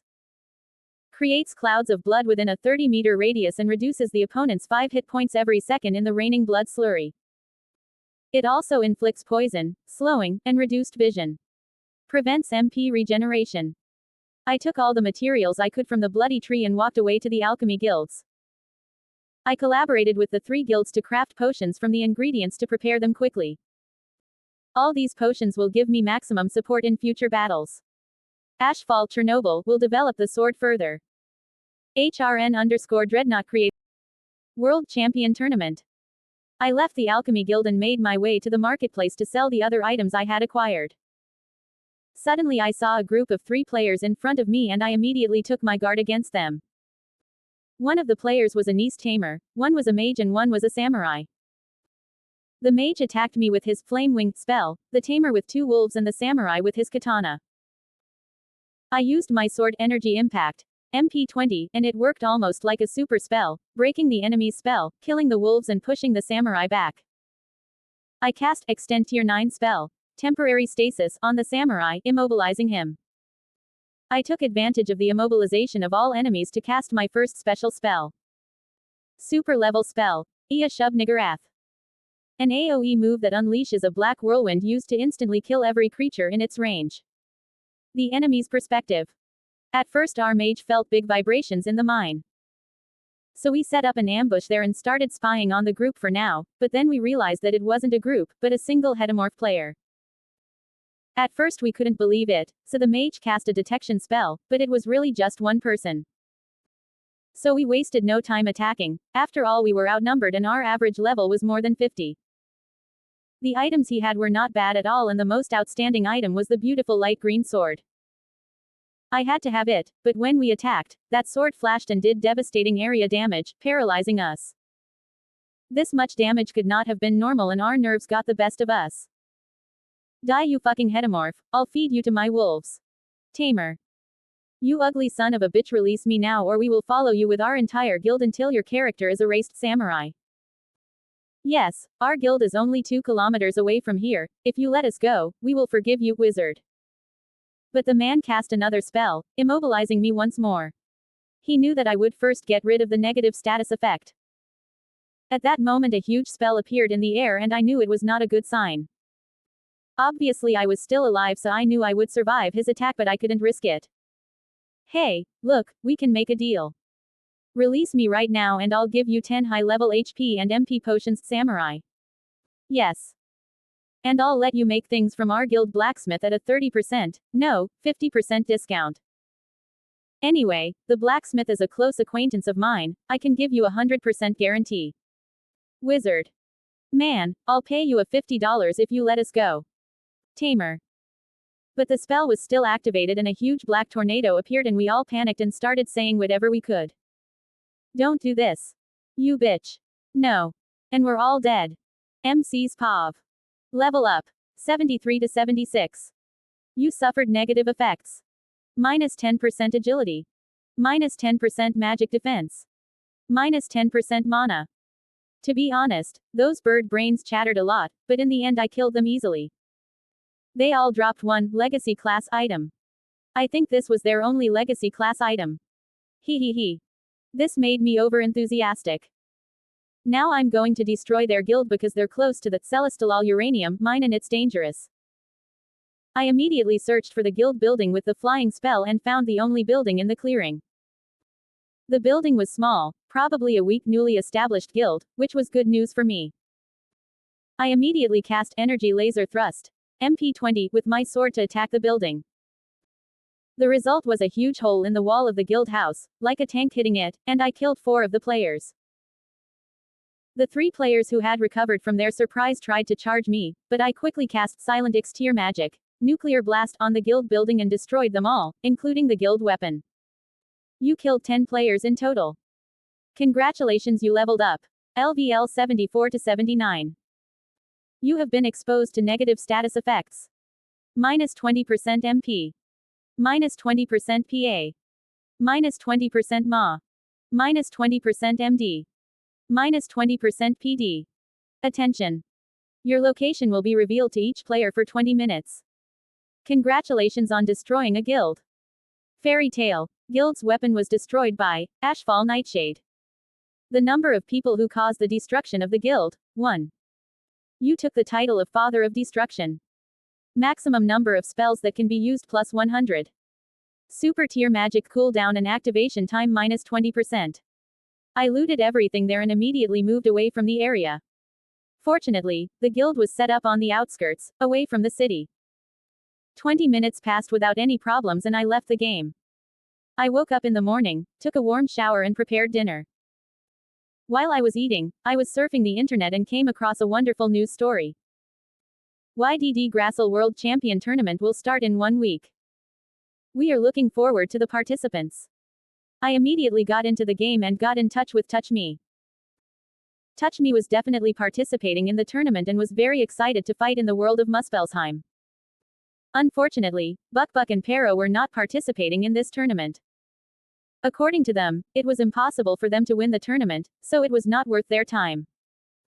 Of course, I entered the tournament and chose Niflheim as my world, and then I entered the tournament with TouchMe.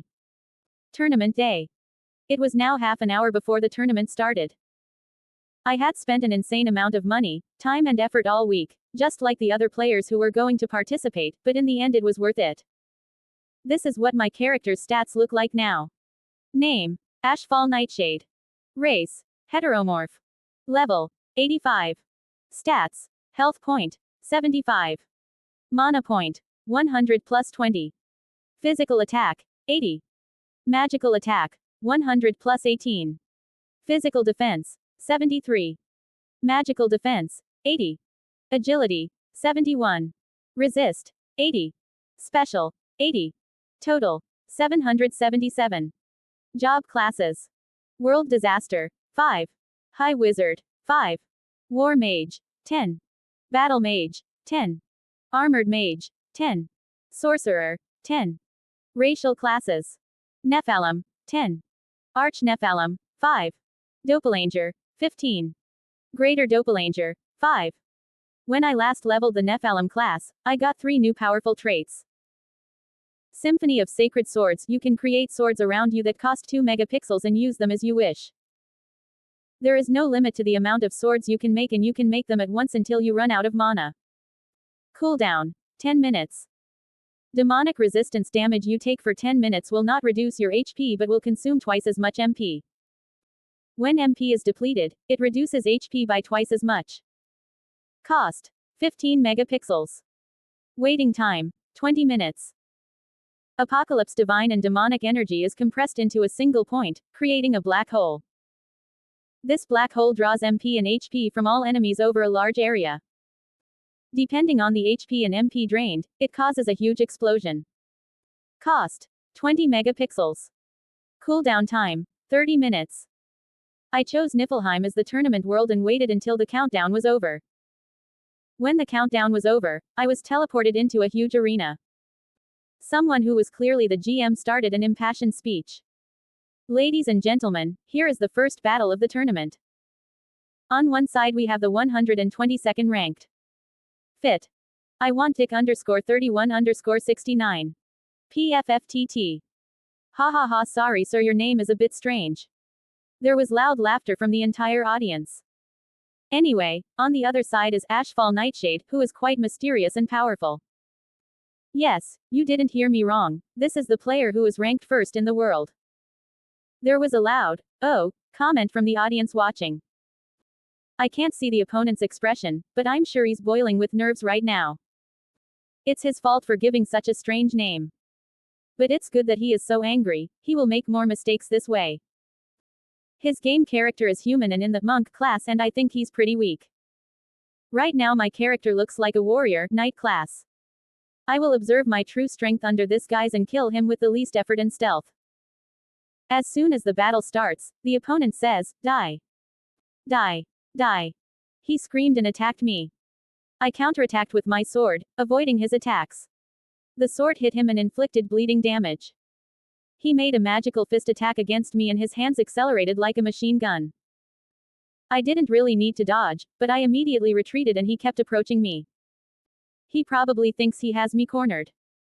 But suddenly I counterattacked and attacked with energy slash with my sword.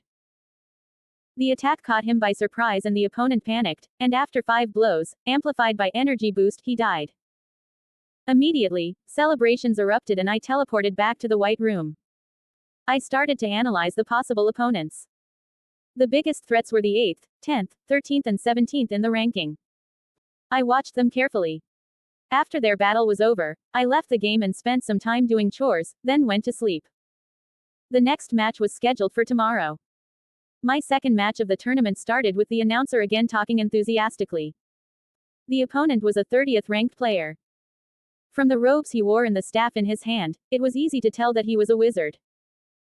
As soon as the battle started, he started backing away and attacked me with the flame-winged spell. So I charged at him and cut the spell in midair. How is this possible? You didn't break the spell, after all, I cast it with silent magic, so it's the sword. Or is it a divine class item? The whole audience started whispering. After all, very few people had items of this level at this stage. I cast Energy Thrust, MP 15, with my sword. The spell pierced the opponent, threw him across the arena and applied stun, dealing high damage. Just as I finished him off, he quickly recovered from the effect and summoned 4 High Demon. Obviously I was a bit surprised by this, but I immediately used the Apocalypse spell. Suddenly a red-gold black hole appeared in the middle of the enemies. A stream of red and blue translucent energy flowed from the bodies of the enemies towards the Black Madman. Then a huge explosion created a huge mushroom cloud and caused an earthquake in the arena. Of course, no one survived the explosion and I was the winner. The devastating power of this explosion left all the spectators speechless. Even the referee was silent for a few seconds like a cat that swallowed its tongue, but he quickly recovered and declared me the winner. What power, what might. Yes, all precious spectators, just seeing this spectacular attack live proves that this player is the winner of the ranking. The Twitchers began to whisper among themselves. What spell is this? This is the first time I've seen such a devastating spell. I wonder if it's a super spell. Actually, I've never seen a super spell activate this fast, and he didn't use hourglass, so it's not a super spell. You're right, it's probably a racial or item-assisted spell. The next day the quarterfinals started. Dear audience, today we are at a very special stage of the tournament. The two highest-ranked players here will fight each other for a place in the quarterfinals. On one side of the arena we have Ashfall, a very famous player who single-handedly destroyed a guild, and on the other side we have Nikolai, one of the founders of the strongest guild, ranked 22nd. And now, dear viewers, without further ado, I bring you this spectacular matchup. Go. MC's POV. The opposition player disappeared from sight when the order to start was given. I immediately stepped aside and the ground I had just stood on crumbled before my eyes. I guess even Nicholas himself didn't expect me to avoid this attack. I immediately applied energy boost to the sword for a counterattack and charged at him. He deftly avoided my attacks and launched another attack against me. His double dagger emitted black smoke and stabbed into my shadow. It was impossible to avoid this attack and I took minus 10 HP damage. I guess you're not as strong as you think you are, huh? Nikolai tried to provoke me. It was time to get serious and I cast powerful spell of the tournament. Extend X tier magic. Crack in the ground. Assassin's feet got stuck in the ground and he was immobilized. I used the spell 8 tier magic, dimensional lock, to prevent him from escaping by using magic. With the spell super tier magic, Ia Shub Nigarath, I wiped him out of the arena. The whole short attack was completely one-sided and the spectators came to their senses after a minute's pause and started cheering. I left the game without listening to the announcer's words and exhaled a long breath. To be honest, that assassin had made me a bit nervous, but that doesn't matter now. I spent the all day reading funny comments on websites about me and other players. The next day I came back to the tournament lobby. There was already a battle in the arena and I watched it carefully, as I was going to face the winner in the final.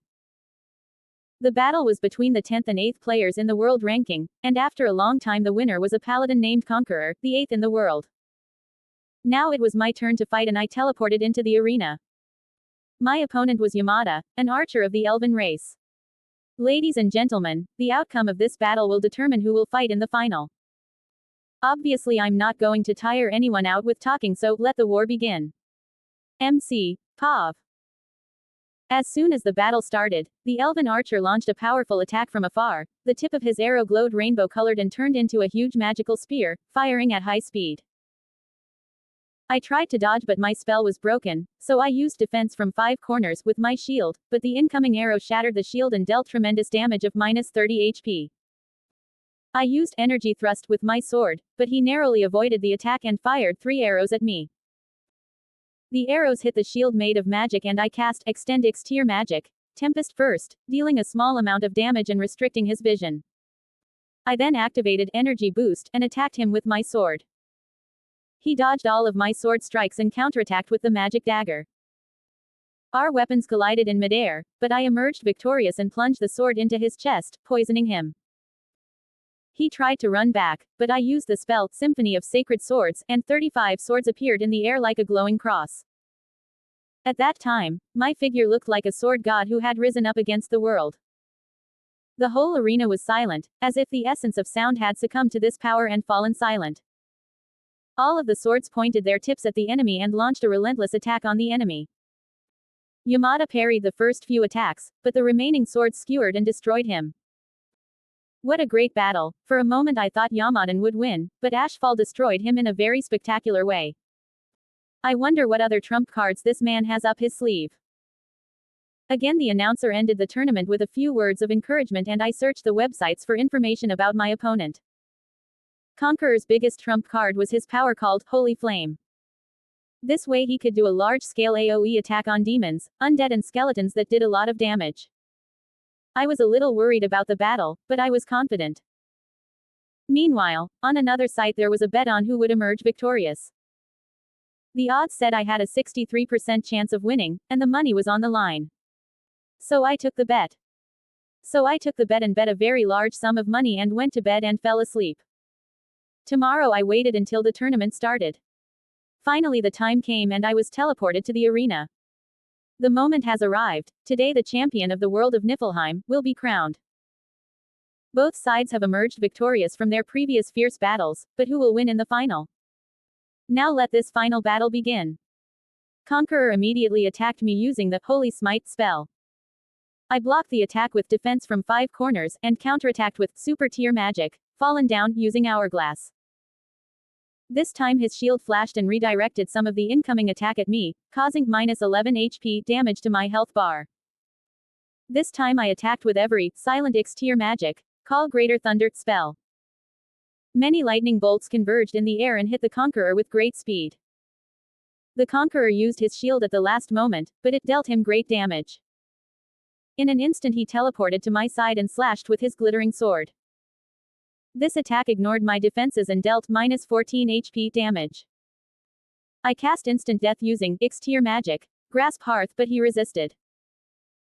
Even if he survived instant death, he was still stunned, so I cast Polar Claw, the highest DPS spell focused on ice, which caused massive damage when it hit him. Conqueror then used Holy Flame in a last-ditch effort. I used demonic resistance to counter the attack and huge golden flames engulfed my body. The attack caused exactly 78 megapixels and 26 HP damage. Obviously, neither the Conqueror nor the Sectarians thought I would survive this attack. Taking advantage of the opponent's surprise, I cast Silent X rank spell, Implosion. His body collapsed in on itself and he fell lifelessly to the ground. This, dear spectators, is how the Muspelheim World Championship tournament ended. Thank you all for a great event.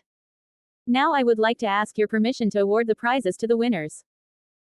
As soon as he finished, he snapped his fingers and teleported me to another room. There were other winners here and I immediately recognized Touch Me. The room was magnificently decorated. There was a huge table in the center and at the very beginning there was a throne. Of course the GM was sitting there waiting for us. After we had all calmed down and sat down, the GM began to speak. First of all, congratulations to all of you.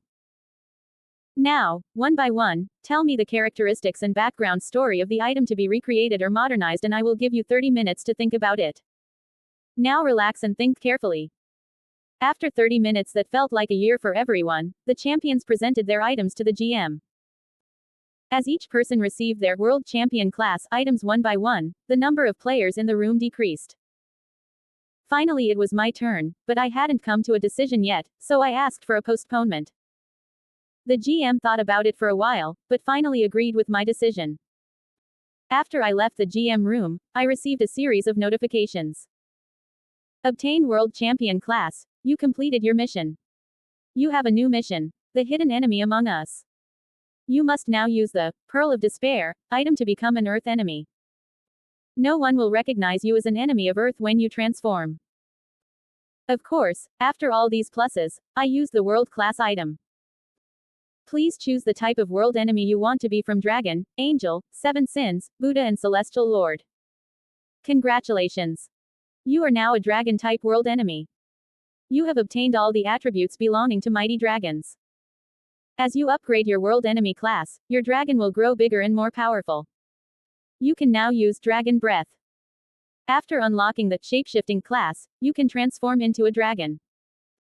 I'm already extremely powerful now, but the power I will gain in the future will be much more than that.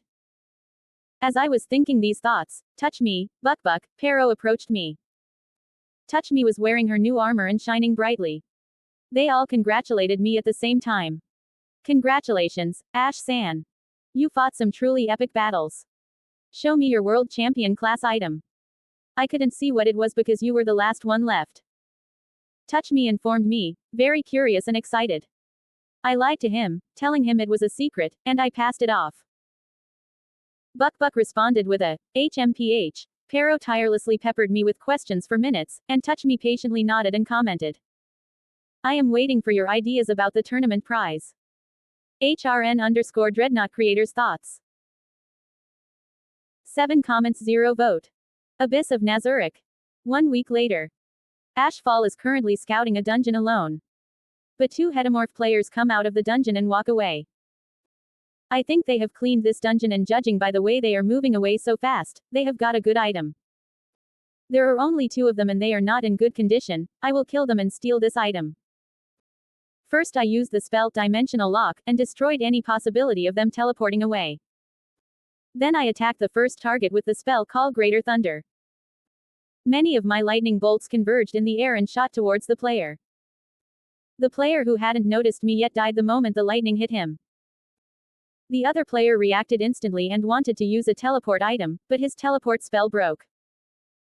I attacked him with tripled Exterior Magic, Vermilion Nova, and 3 pillars of white flame surrounded the enemy and destroyed him. I approached the corpses and collected the items. Level up 90 to 91. You obtained the 5 Elements Overcomings World Class item. You obtained the Arisen Bow Relic Class item. I immediately invested the 1 level 1 obtained into the Shapeshifting class. At this time, the option to transform was added. Immediately I eagerly clicked on the option. My body transformed into a gigantic dragon body. I had 2 heads. The first head was covered with black-red scales and had 4 large horns. The other was a demon head covered with white-gold scales and had white-gold branch wing-type horns. The torso was covered with golden-red scales.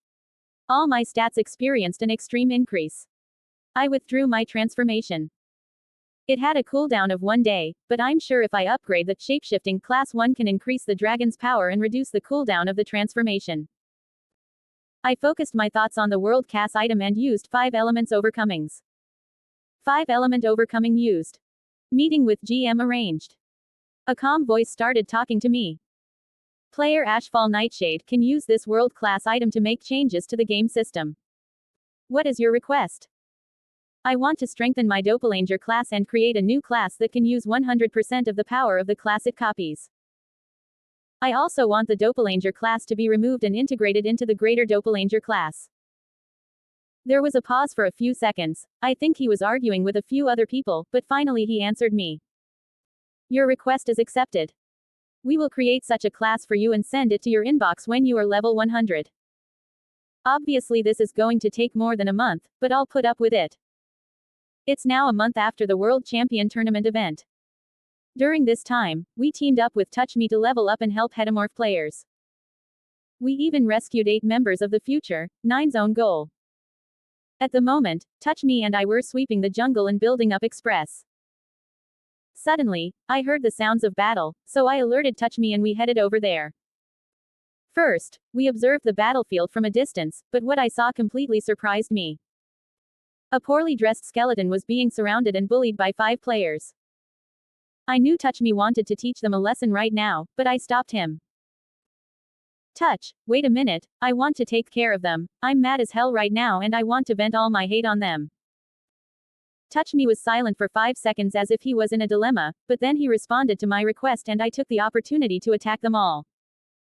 I attacked them all with the World Break spell and killed them. You killed 5 player. You suffered negative effects. Duration 20 minute.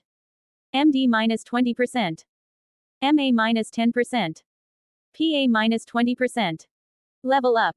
98 to 100. You are the first person to reach level 100. You have earned the title of First Supreme. Plus 200 magical spells capacity to use. You have obtained the Master Doppelganger class. I set all the levels again and this is the result. Name: Ashfall Nightshade. Title: Neoth the God Emperor. Level: 100. Health: 100 plus 70. Mana: 100 plus 100. Mag at: 100 plus 80. Mag def: 100 plus 50. Phi at: 100 plus 40. Phi def: 100 plus 50. Agility: 100 plus 30. Resist: 100. Special: 100. Aftet Transforming Dragon. All stats plus 700. Racial levels: Great Doppelganger 10. Master Doppelganger 5. Nephalem 10. Arch Nephalem 5. World Enemy Dragon 5. Job levels: High Wizard 5. War Mage 10. Battle Mage 10. Armored Mage 10. World Disaster. 5. Chronomancer. 5. Shapeshifter. 10. Suddenly, seeing that all the enemies were dead, Ains was surprised and asked us that question. Why did you save someone you don't know? And I'm a hetemorph. Obviously he was completely right to ask that question. After all, even hetemorph players were killing members of the same race. This was the main reason why he looked at us with suspicion and bewilderment. So we wanted to give him some clarification and put his mind at ease. We want to help hetemorph players who are suffering from PKing. That's right, we want to help hetemorph players by fighting against the injustice against hetemorph players.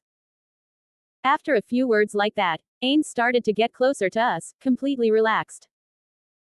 But I must admit that the most important factor that convinced him was Touchmenen's words about justice with the phrase, justice has ervid. After that, Ains and I started playing together and helping him regain the levels he had lost due to PKing.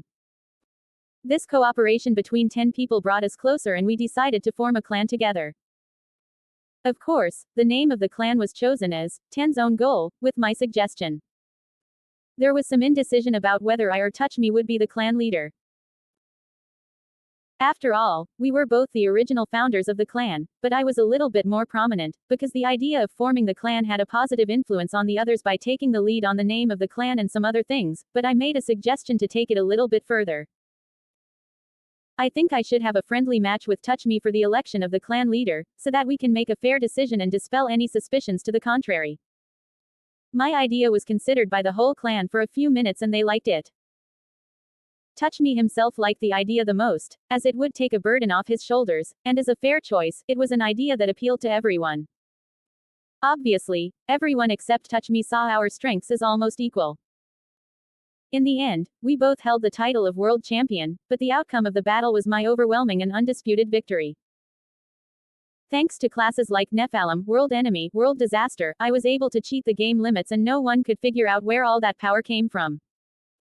After becoming a clan leader, my main goal was to organize raids to get world-class items. Although all of the raid attempts were successful, very few of them brought us world-class items. These successes further stabilized my position as a leader in the clan and increased the respect of the members for me. In fact, our help against hetemorph players during these raids and the reputation we gained from raids resulted in many players joining our guild. During this whole process, we rented a guild house and I started to run the clan from there, where members would often gather to share information, make decisions on vital matters such as planning, organizing raids, and dividing the raid income. When I was alone, I would organize reconnaissance raids for a few reasons. Set targets for future raids. Determine the suitability of areas already explored by clan members for raiding. Discovering a suitable dungeon for Nazuric. But I was aiming for a dungeon for Nazuric, not the original dungeon with 2250 LVL data, but the dungeon with 3000 LVL data, which is only one in each world. It has now been 6 months since the 10 Zone Goal clan was founded. The clan now has 37 members, including myself. After months of exploration, we finally discovered the largest dungeon with 3000 level data, called Tomb of the Seven Chaos. Actually, Nishikianrai discovered the Great Tomb of Nazuric during this time and suggested that we attack it, but I refused and shared my goal of conquering the largest dungeon with the others. The clan members and I prepared to attack the Tomb of Seven Chaos. According to the Explorer reports, this dungeon was a recommended 7-story dungeon for plus 95 LVL players to attack at once.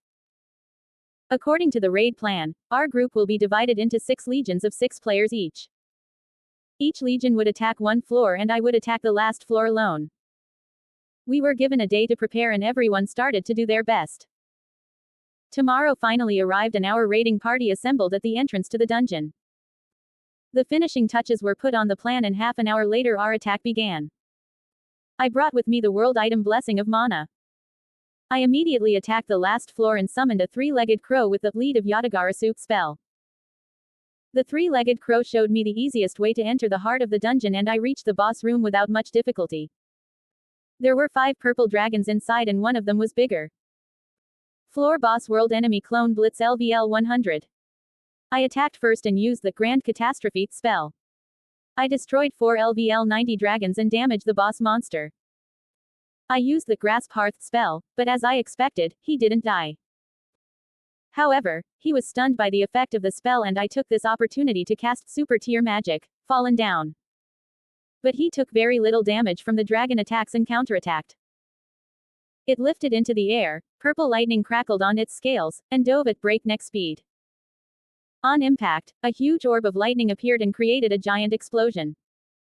This reduced my health bar by 12% and stunned me. It opened its mouth wide and a purple ball of lightning formed in its mouth. I couldn't dodge it because of the stun and the lightning ball that hit me took 20% of my health. As soon as I recovered from the stun, I cast triple X tier magic, Vermilion Nova, but the dragon created a semicircular lightning shield that stopped all 3 attacks, even though the shield broke. With the Symphony of Sacred Swords spell, I summoned 50 swords and aimed them at the dragon's giant body. The dragon took extreme critical damage and its health dropped to 70%. At this time, 4 other dragon corpses on the ground glowed and their hearts came out of their bodies and merged in the air. The merged hearts were transformed into a chokam in purple lightning and fired towards me. The moment it hit, it dealt critical damage and my health dropped to 0. That's when the Phonix ring on my finger activated and I revived with half HP. I immediately transformed and became a 2-headed dragon even bigger than Blitz. I flew at him and knocked him to the ground. I pressed his shoulders to the ground with my feet and pierced his skin with my claws, tearing his neck with my bites. I activated my dragon breath with both my heads. Black, red and yellow-white flames burned the Blitz's head like coal. His health dropped to 30% and he entered a new phase. His horns and eye glowed purple and created a tornado beneath me. The tornado was small at first, but in a few seconds it covered the whole room, damaging me and sending me flying to the other corner of the room. I used the Apocalypse spell and the gold and dark red dots merged in the air and formed a black hole. The blood and purple mana of Blitz and the corpses on the ground were sucked in by the black hole and finally created a huge explosion. 5% of Blitz's health was destroyed in this attack. I immediately pounced on Blitz a second time and killed him with my dragon breath. You killed Dungeon Boss Blitz. You have obtained the world enemy clone Lightning Dragon Blitz. You can customize it as you like with data crystals. You have obtained the sapling of the world tree. Dragon meat plus 4. Dragon tail plus 4. Dragon horn plus 8. In one corner of the room there was a huge pile of treasure and I looted it all. Plus 1 million gold coins. Plus 2 elixir. Plus 20 high quality HP potion. Plus 30 high quality MP potion. Plus some rare data crystals. Plus relic class Polarm Anger of Dragon. Plus world class item Longinus. After about 5 more minutes the whole raid was over and we conquered the dungeon with an incredible victory. We gathered everything we got from there in one area and eagerly checked the winnings of our victory. Of course I didn't show them Longinasu and Anger of Dragons, instead I introduced a high-level useless staff. 10 million gold coins. Plus 5 elixir. Plus 100 high-quality HP per megapixel potion. Plus many rare data crystals. Plus 1 divine. Plus 2 legendary, plus 3 relic. Plus 1 high-class items. This dungeon is now under your control. Plus 5 OOLVL data plus world-class item for capturing the dungeon in one go. Plus world-class item gravity minimum. This item, a shiny protruding meteorite, protects allies within a 10-meter diameter semicircle for 20 minutes by deflecting both physical and magical attacks with gravity. After examining the loot, I immediately started the important speech, taking advantage of the joy of victory. First of all, congratulations to all of us for this great victory. In honor of this victory, I am disbanding the clan. They all reacted to me with a "W-hot" attitude. I immediately retracted my joke and explained in a serious tone. Don't worry, the reason I disbanded the clan is so that we can start a guild. This time they all nodded their heads in agreement with the attitude of, I understand. I immediately disbanded the old guild and formed the new guild by completing the registration process. The guild was named Whisperers of Chaos, and the dungeon was named Abyss of Nazarick. The leader was unquestionably me, since I was the most popular and powerful person in the guild, and I had been successful as a guild leader in the past. After the guild's move was completed, I divided the team into 2 parts. The first team will organize raids. The second team was to reconstruct the dungeon. I myself was doing both tasks on a whim at the time. In the process, I obtained the most powerful world item, Ouroboros, on my own and took it into my possession without anyone knowing about it. The other team members discovered the crystal uranium mine. I immediately sent a raiding party to monopolize it. The raid was successful and I recruited NPCs who could be used as mercenaries to protect the place. We gathered the minerals we obtained in an area and eagerly waited for them to be turned into caloric stone. One of the best news I received was the arrival of 2 long-awaited new items in the gacha store. 1. Woodland Dragon. 2. Shooting Star. I immediately deposited a significant amount of money into the gacha and opened 50 draws. Plus 16 Hourglass. Plus 5 Elixir. Plus 8 Exchange Puppet. Plus 7 Quick Change Item. Plus 4 Orb Camera. Plus 4 Sound Recorder. Plus 1 Ring of Lesser Resurrection.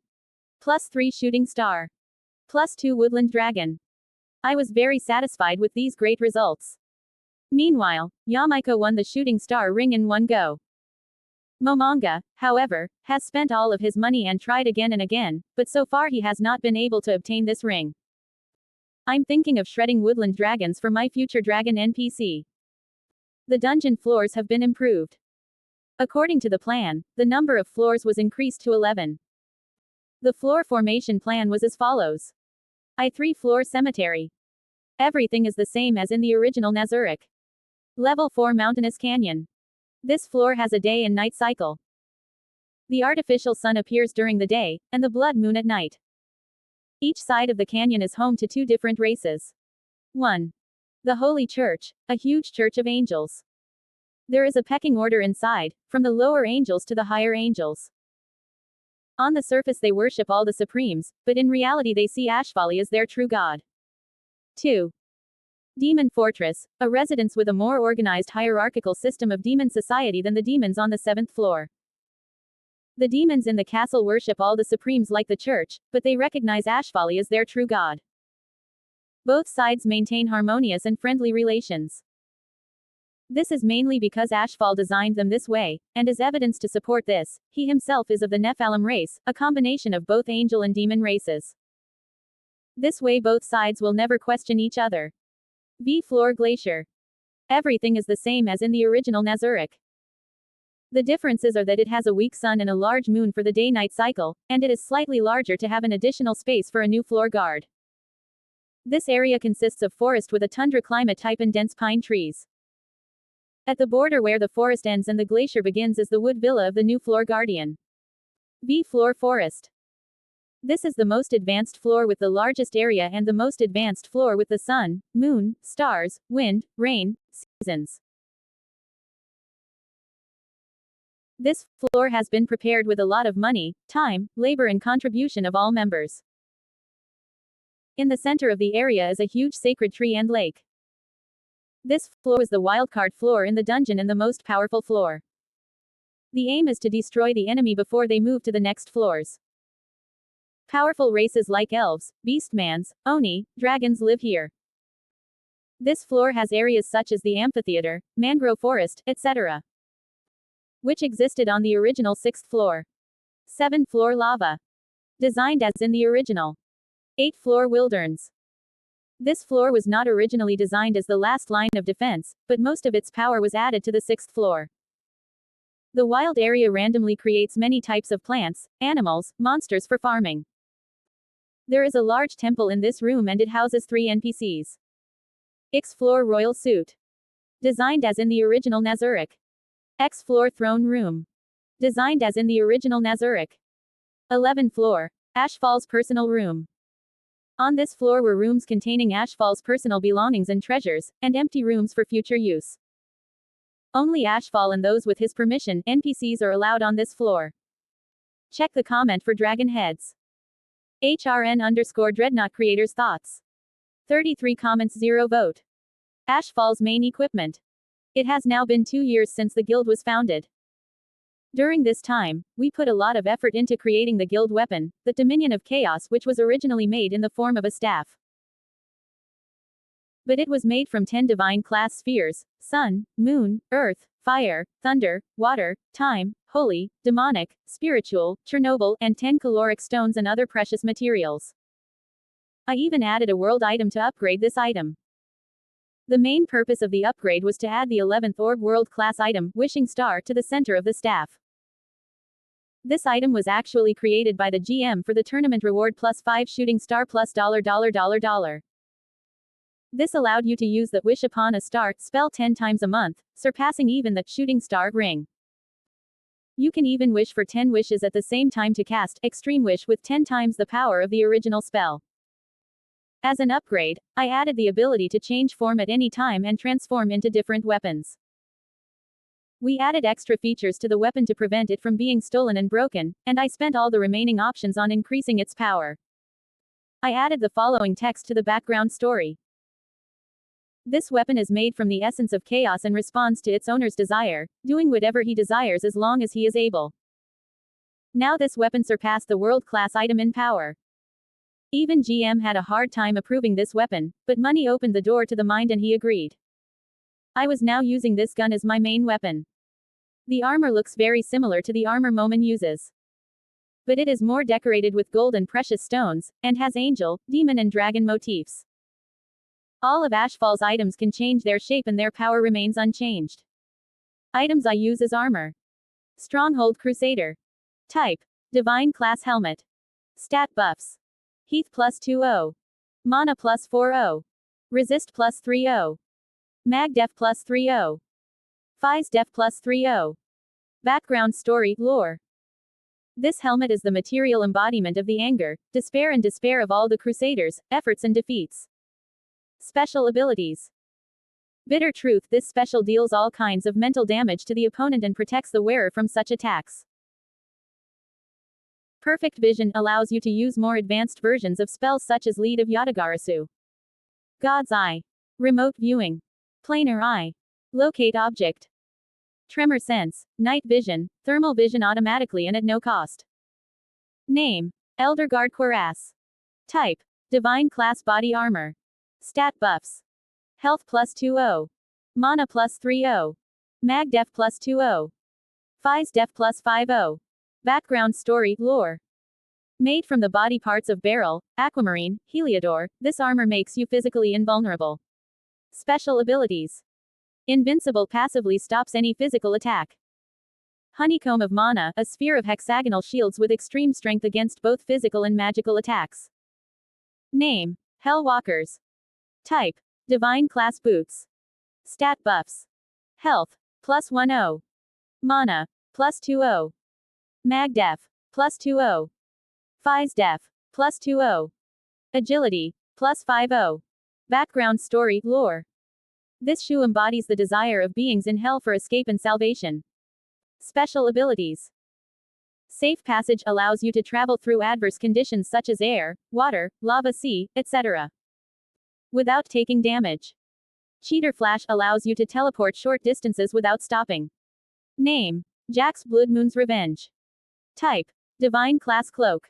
Stat buffs. Health. +15. Mana. +30. Agility. +30. Resist. +45. Background story, lore. Jax is an improved version of the cape obtained from Bloodmoon. Now with extra features.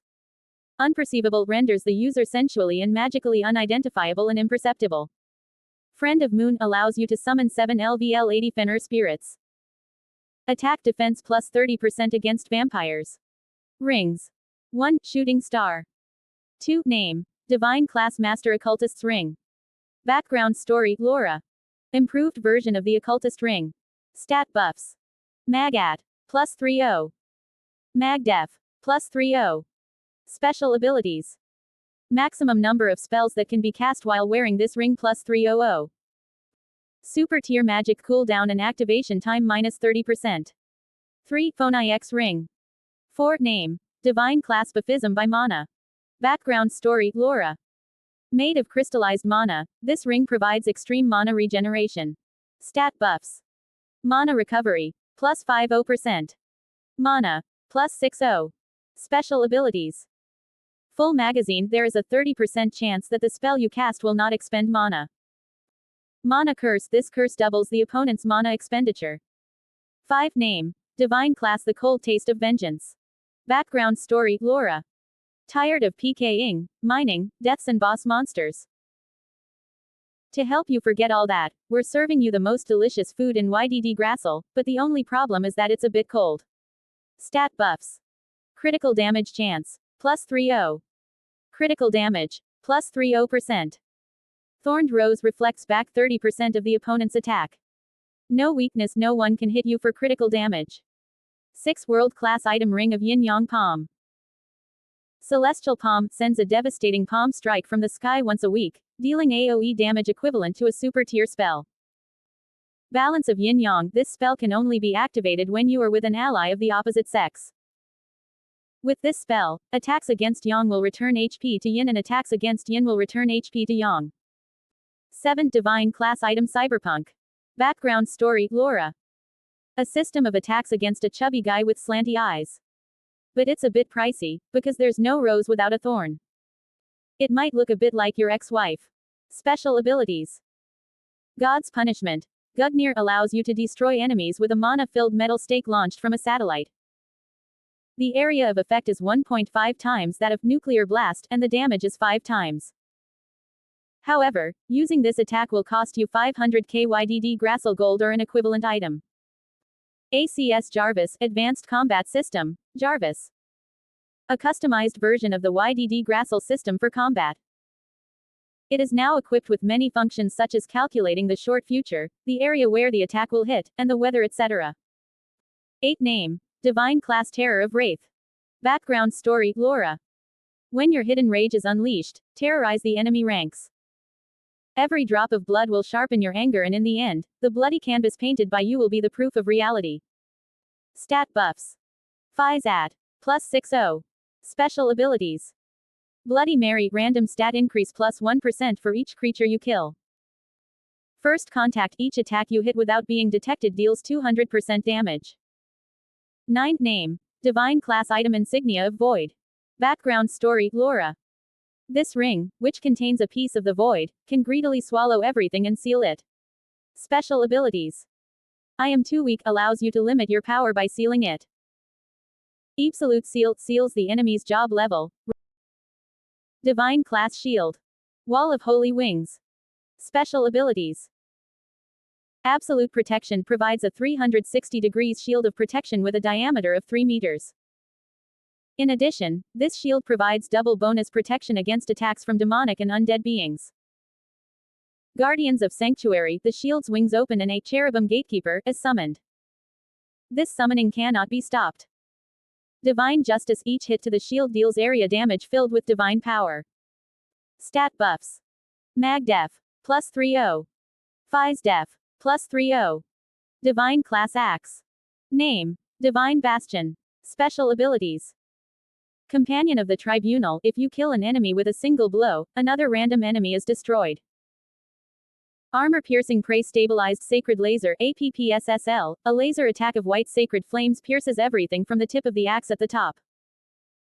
The power of this attack is equivalent to a super-level spell, but unlike a super-level spell, it consumes 25 megapixels and has no cooldown. Corrupted Judge. Spend 3 mana for each minute to bless the axe.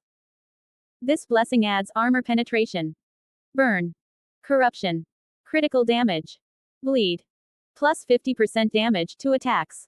Stat buffs. Mag at plus 20. Phys at plus 20. Crit rate plus 20%. Check comment for pictures. 32 comments 0 vote. NPC Flora. Title. Incarnation of World Tree. Level. 100. Health. 100 plus 100. Mana. 100 plus 50. Mag at. 100 plus 30. Phys at. 100 plus 30. Mag Def. 100 plus 30. Phys Def. 100 plus 30.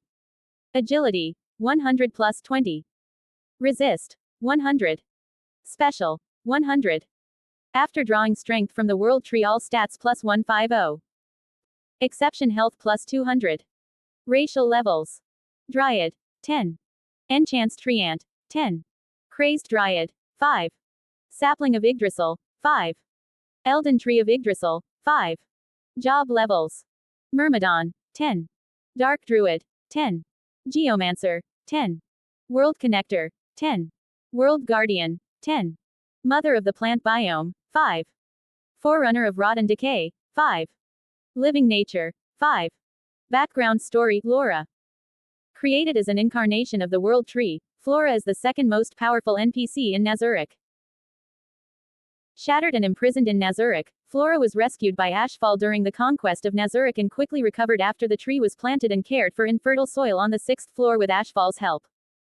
Flora began to do what she could to help Ashfall. Thanks to this, the 6th floor is now extremely fertile. There are also 2 ways in which incarnated trees can reproduce: by shedding seeds, like trees, or by mating, like humans. Normally Flora should have already spilled seeds, but she refuses to do so and wants her children to be Ashfall's offspring. Her power alone is almost equal to that of 1500 level players, making him more than a third of the strength of a world enemy. Divine Class Sword. Name: Thorn of Yggdrasil. Elden Ring. The sword is thrust into the ground and swords emerge from the ground in the area marked as a circle, dealing area damage to those in the area. MP cost is based on the area width and the number of swords. Poison Acidic. The sword contains poison that melts even undead, dealing heavy damage. Poison targets are dealt 50% more damage. Emerald Trap covers an enemy in emerald, completely immobilizing them. In this state, you can kill the enemy with a single blow, or he will die from asphyxiation after 1 minute if not intervened. Stat buffs. Mag at plus 20. Mag def plus 20. Mana plus 20. 35 comments 0 vote. Final touches. It is now 3 years since the full establishment of Nazuric. During this time the team and I strengthened the defenses, created NPCs, modernized the floors. I changed the flavor text of the made NPCs. Now they won't work to death. They will just love working too much and it will be their hobby, but they know they have the right to rest when needed.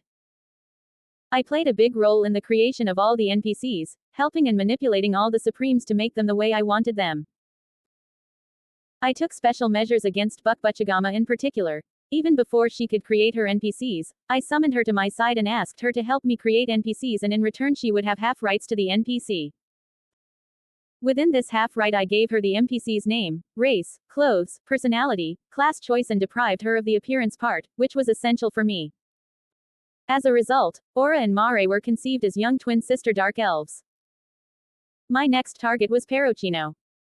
I helped him create Shaltieri and made changes to the NPC. The original average 14-year-old flat-chested small body was created as an 18 to 20-year-old medium-breasted femme fatale.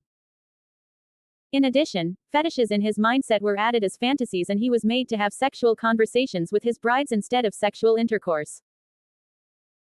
In addition, Rubedo was created and the resources spent on him were used on other NPCs. All NPCs have some more powerful divine class items. I would occasionally interact with NPCs, sometimes gathering them in an area and then raiding or attacking enemy players. Of course, this was because I had a profound effect on them, and when I crossed over to the new world. Also, during this time, the team and I captured that celestial uranium, mine for the guild, but because I had Ouroboros, no one could take us out of the game for a month. And in a one-on-one battle, they were afraid of us, so they tried to do nothing but claim this mine. But I know that this has angered them. Eventually they will answer us with a big raid, so I have to get stronger. I used Ouroboros for that. The GM immediately contacted me and began to speak in a tired voice. Player, you use the Ashfall Nightshade world item Ouroboros. What kind of wish or change do you want? I want to break my level cap. Unfortunately, this is not possible. But we can increase your level limit up to a maximum of 300. Of course, as you know, the higher your level, the harder it is to level up. I can't even imagine how hard it will be to get to level 300. I wish you good luck because you're going to need it. I thanked the GM and closed the conversation and immediately realized that my level cap had risen to 300. These guys work really fast. I raided the original Nazuric by myself to establish a second base. It was impossible for me to conquer it alone, so I stored a lot of potions and consumed them, taking breaks from time to time. The conquest was successful, but it took too long. As a result, I got Throne of Kings, but because I conquered this dungeon alone, I got World Tree, a much more powerful NPC than Gargantua. But he wouldn't let me use this dungeon. I think it's because of the use of NPC data. Instead they gave 2 world items and a lot of express and money, and this dungeon disappeared. Level up 100 to 110. World class item Gatekeeper. This key-shaped item allows you to teleport costlessly and instantly open a door anywhere you want. World class item Stopwatch. It allows you to use a daily slice in time in any way you want. When I got back to the guild, Momonga gave me the shocking news. Ash-san, they just sent us an ultimatum. Please read this. I started reading the message he sent me. We, the alliance of 8 powerful guilds, demand that you abandon the celestial uranium mine within the hour, acknowledge that we have the legal rights to it, and make an official statement on the server for taking it from us by force. We also demand a payment of 1 world item as an apology. If the demand is not accepted or if there is no response after the deadline, we will destroy your guild with an army of 1,500 people. Ash-san, they are openly provoking us. All these demands are unacceptable. Momonga-san, the situation is dire. I was expecting a raid like this, but it came sooner than I expected. As you can imagine, they clearly want to destroy us. But don't worry, we must make the most of the 1 hour we have. Start preparations for battle immediately, send all non-automatic summoned NPCs from the 1st to the 5th floor to the 6th floor and fill the remaining gaps with traps and monsters. Give the avarice and generosity item to a person with high stealth skill. That player's job is to collect the express of every creature that dies. This is a good idea, but most members of the guild are level 100 now. It would be better to send that person to war or intelligence missions rather than using them for express. But on the other hand, if we can sell the collected express, we can make a profit or use it for the Wish Upon a Star spell. I also have a suggestion for the lack of fighters. Let's turn some of the servants into war servants. This way we can use them as a distraction force on the necessary fronts. Quite a clever idea. Create pleads and prepare the 6th floor for the final defense.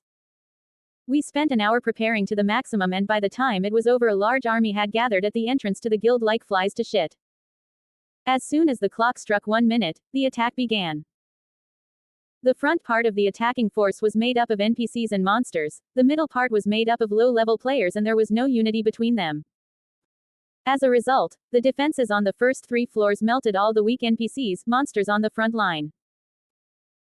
When they reached the 4th floor, the demon and angel monsters held off the enemy forces in their church castle for a considerable amount of time, but with strong players supporting the attack, the entire 4th floor was destroyed. On the 5th floor, ice maidens hidden by the icy terrain and the storms, and the hit and run of the ice maidens, shattered the enemy's center lines. On the 6th floor, the strongest enemies clashed with our strongest defenses. Among the enemy players were 2 world champions, one of whom was transformed into a world enemy and overpowered. Meanwhile, he ordered the victim to sacrifice himself in order to minimize casualties, resulting in extreme debuffs for the enemy and extreme buffs for us. I began to fight the enemy, one of the 7 deadly sins, one-on-one. He was so weakened that I fought him with my Nephalem transformation without the need to transform into a dragon. My body became overgrown, similar to the Dominion of Authority. My body was dark red, gold, gray, and 3 pairs of large wings grew from my back, 2 horns and a red halo appeared on my head. He attacked me first with his sword, but my armor ignored all physical damage and sent some of the damage back to him.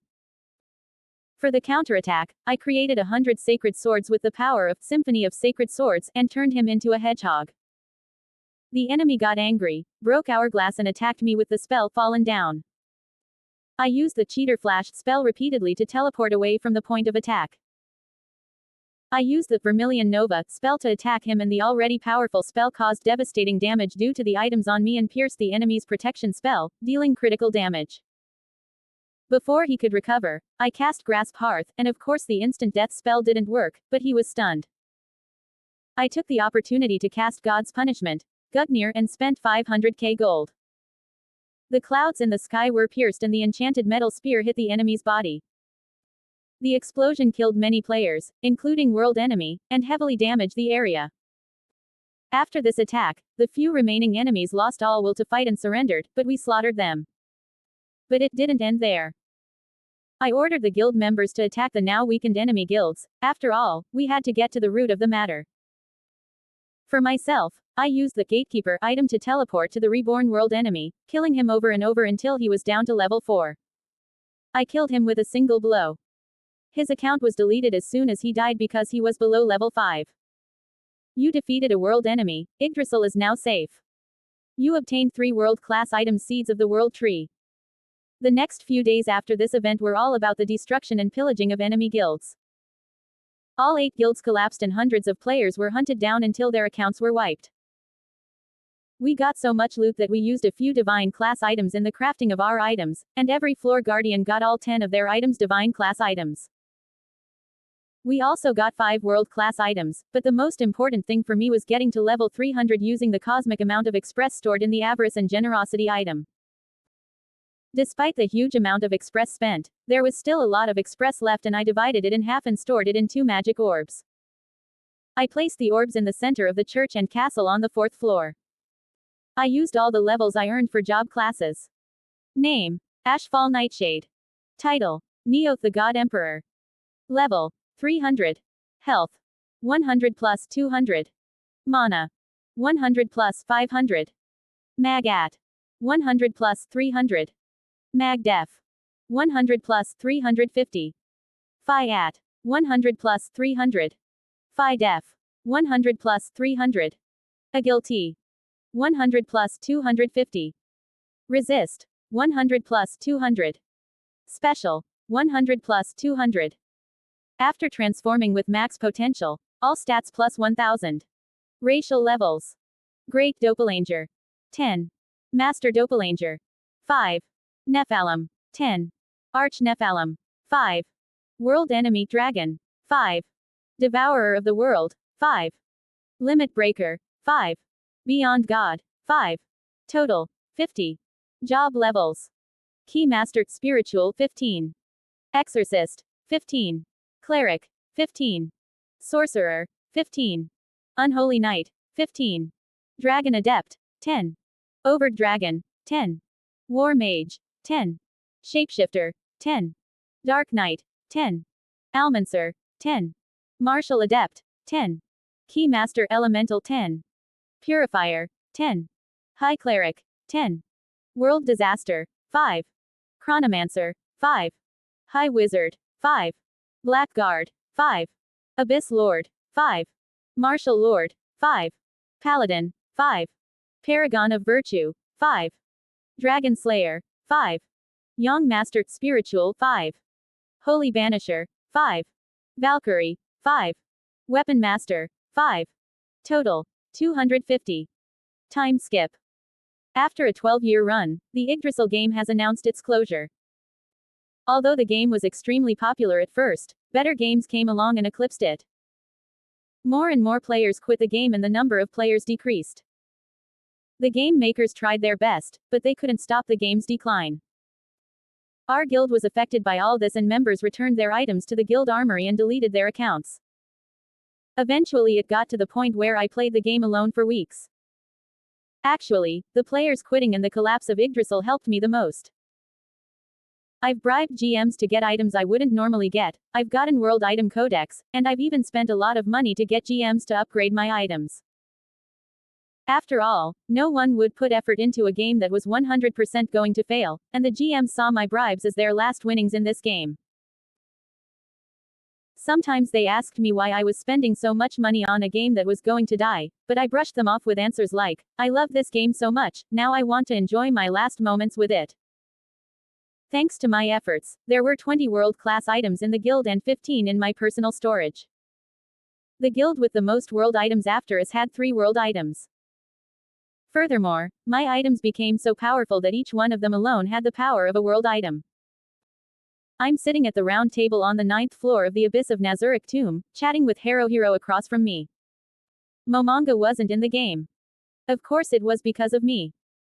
After all, in this world it is possible to kill people with a little money. Besides, all his stuff is in my storage. It's been a really long time, Ashfall-san. I didn't expect you to come back here after 2 years, Hero-san.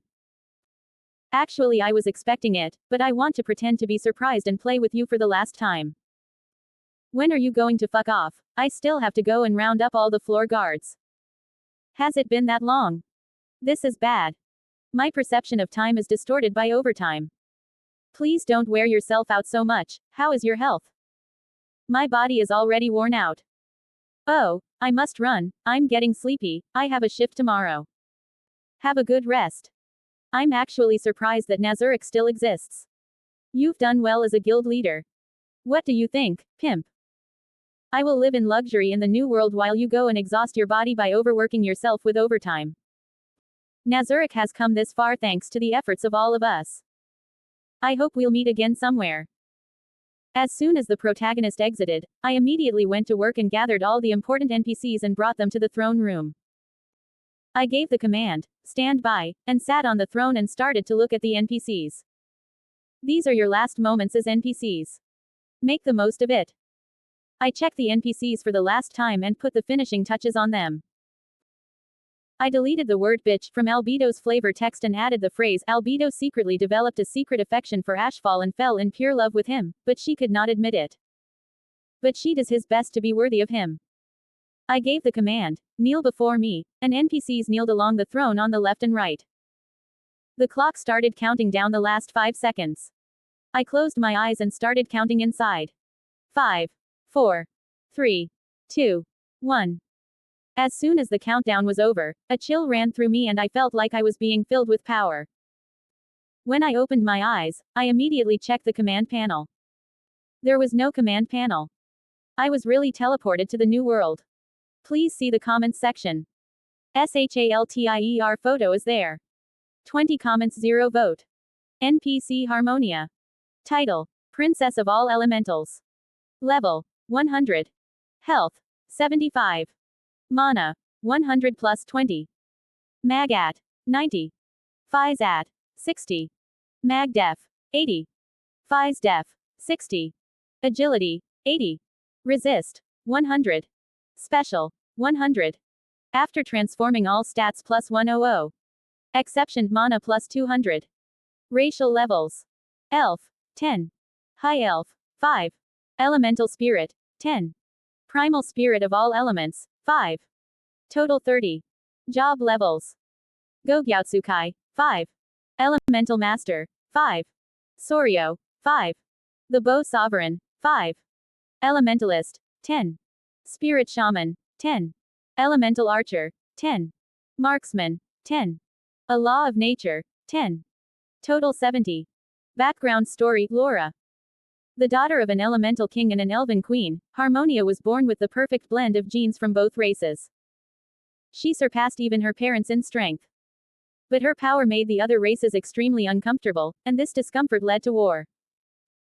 Although Harmonia fought bravely against the united army of all races, the elven forest was destroyed and Harmonia was taken prisoner. Powerful leaders of other races desire to use her perfect womb to bear their godlike children. Saved from rape at the last moment by Ashfall, Harmonia came to live with the surviving elves and elementals on the 6th floor of Nazarick.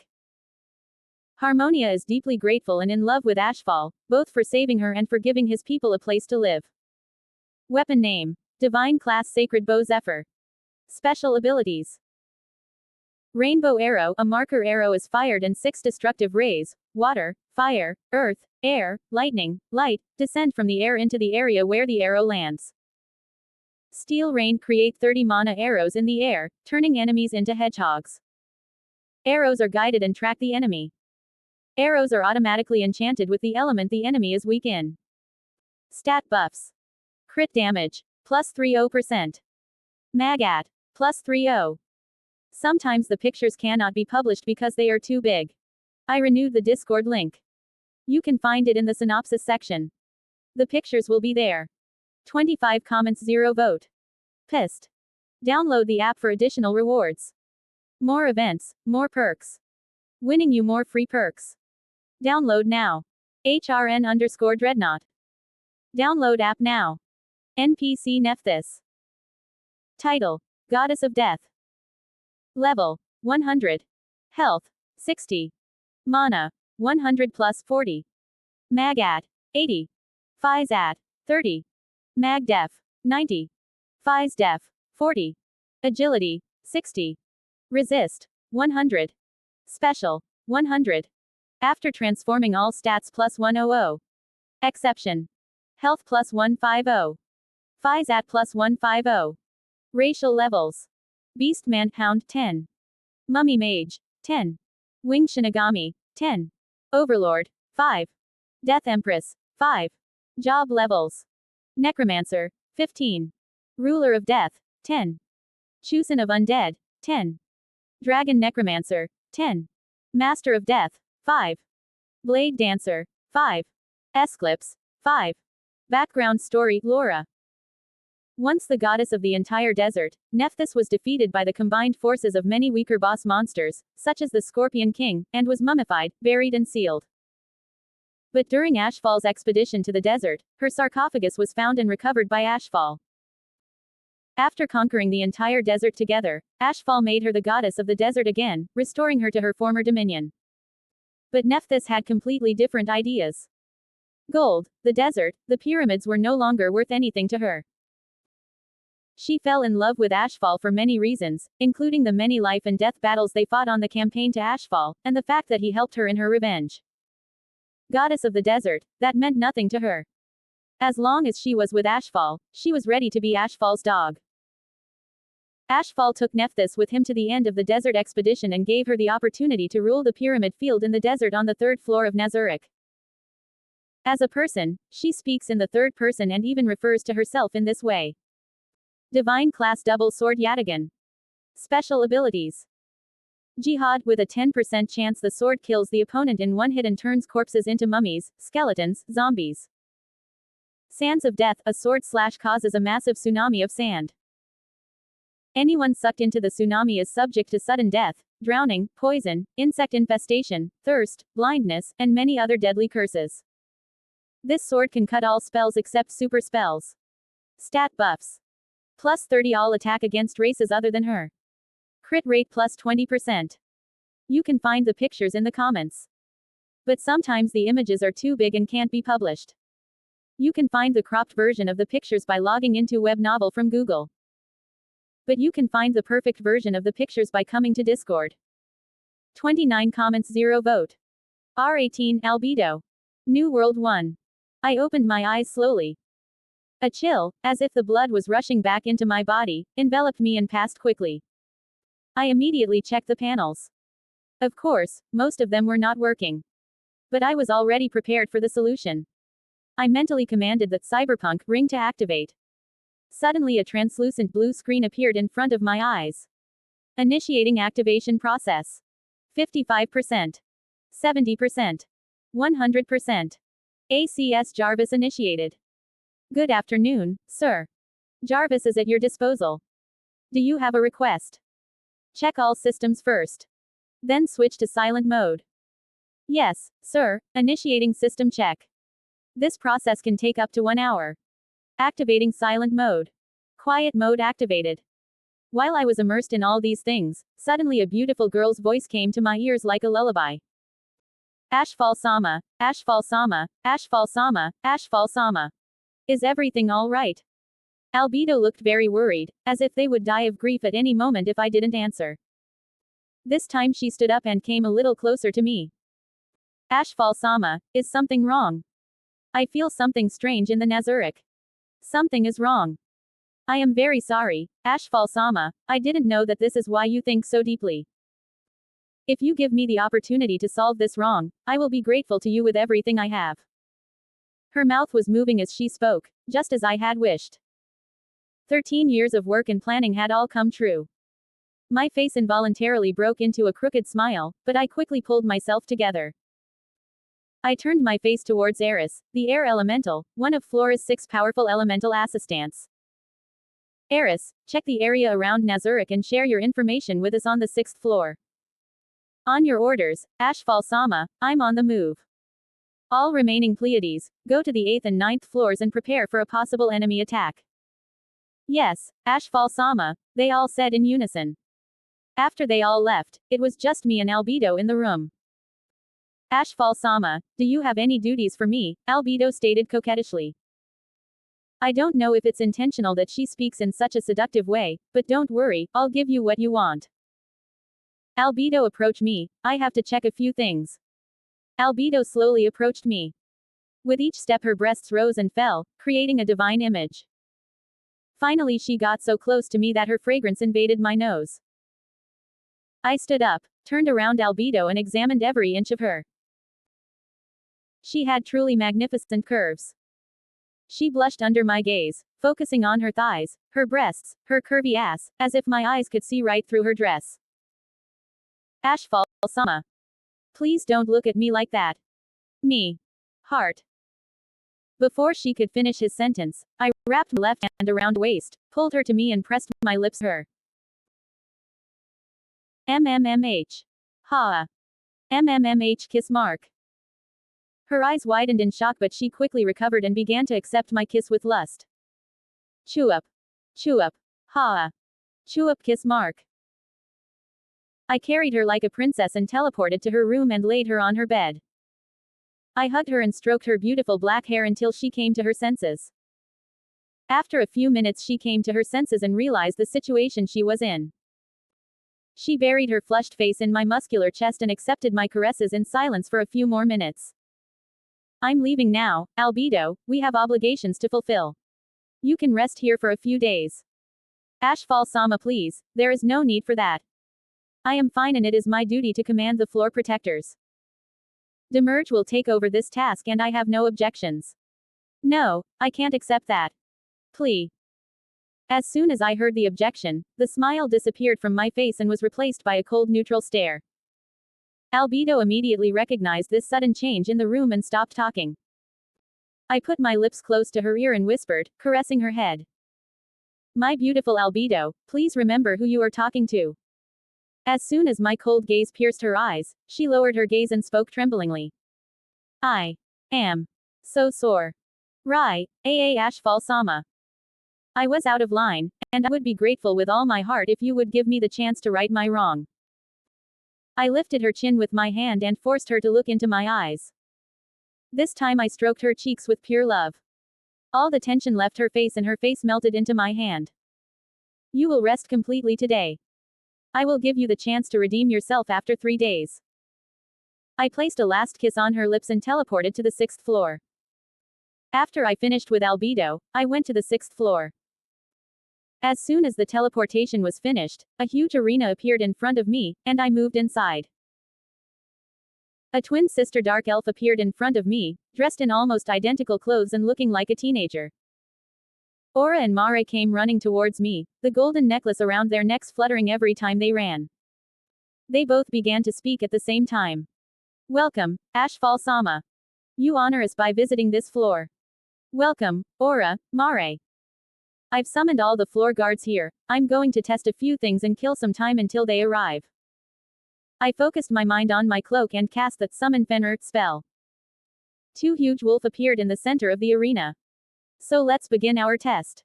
Attack to twin dark elves. The 2 wolves immediately pounced on Aura, both of them joining forces to neutralize the elves one by one. Aura began to avoid the attacks with agile movements and to counterattack the wolf with whip blows. Mare immediately created a wall between the wolves and separated them, relieving Aura of her burden.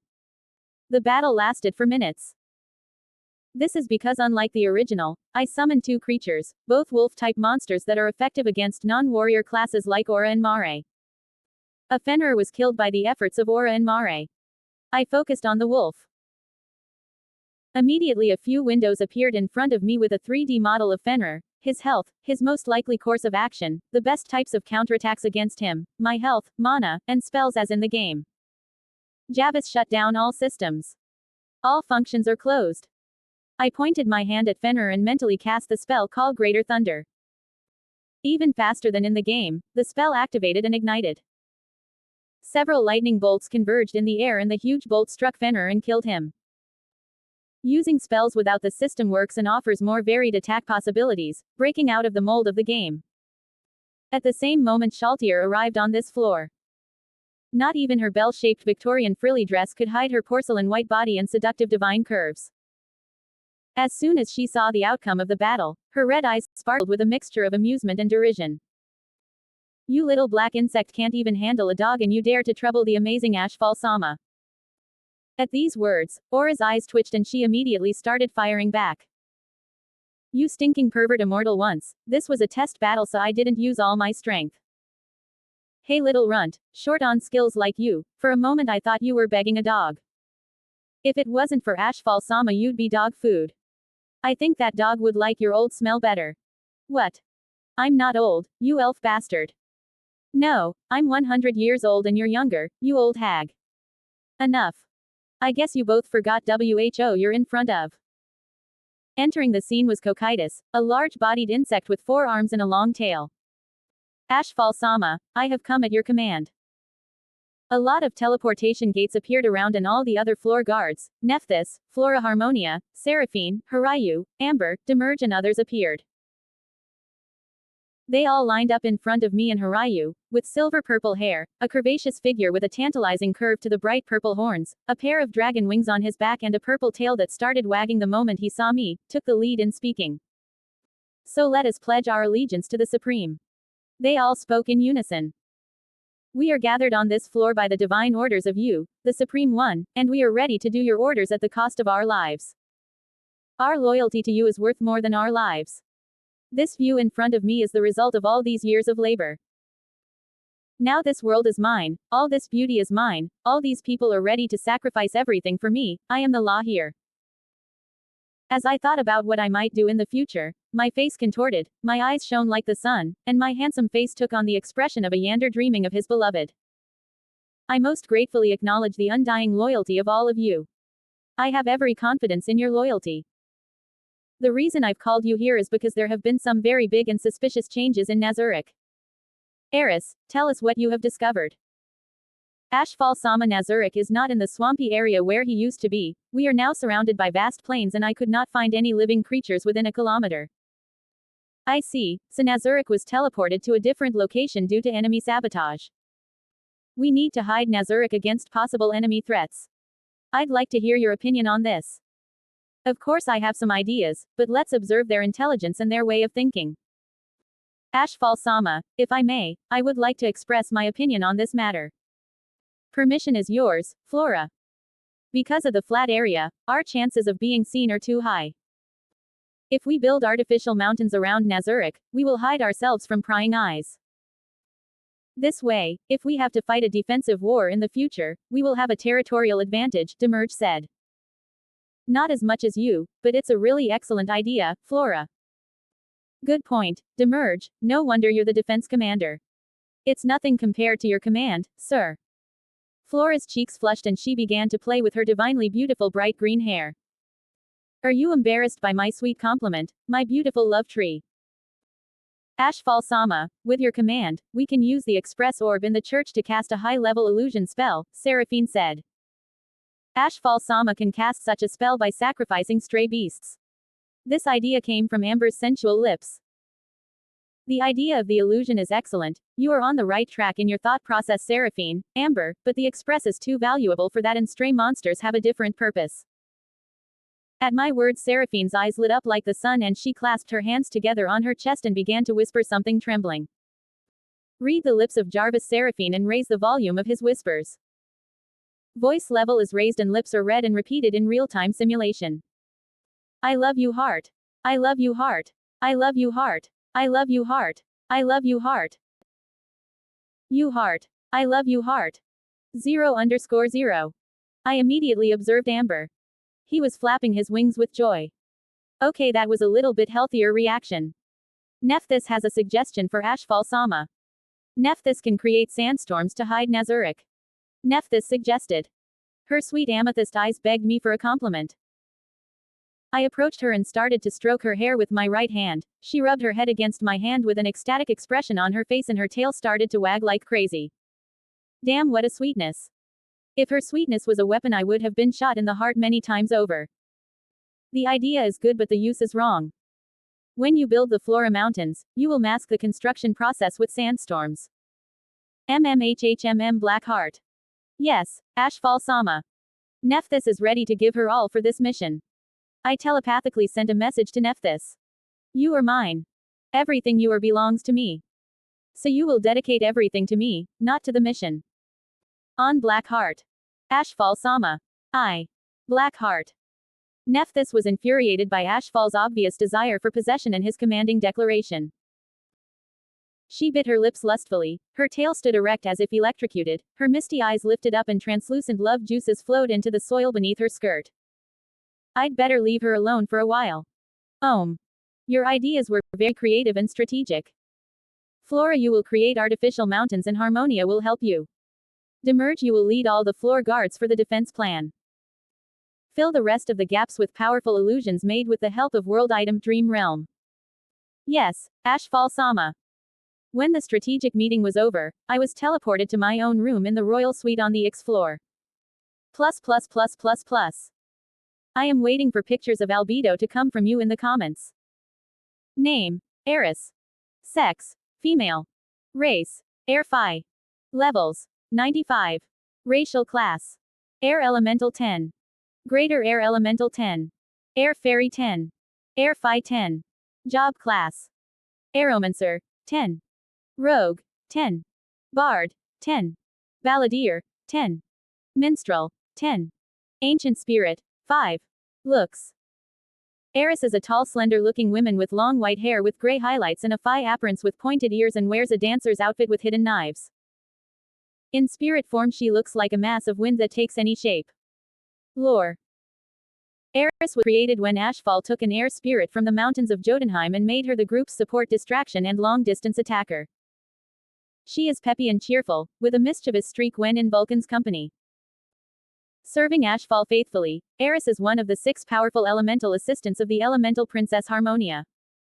15 comments, 0 vote. NPC Sakurahime.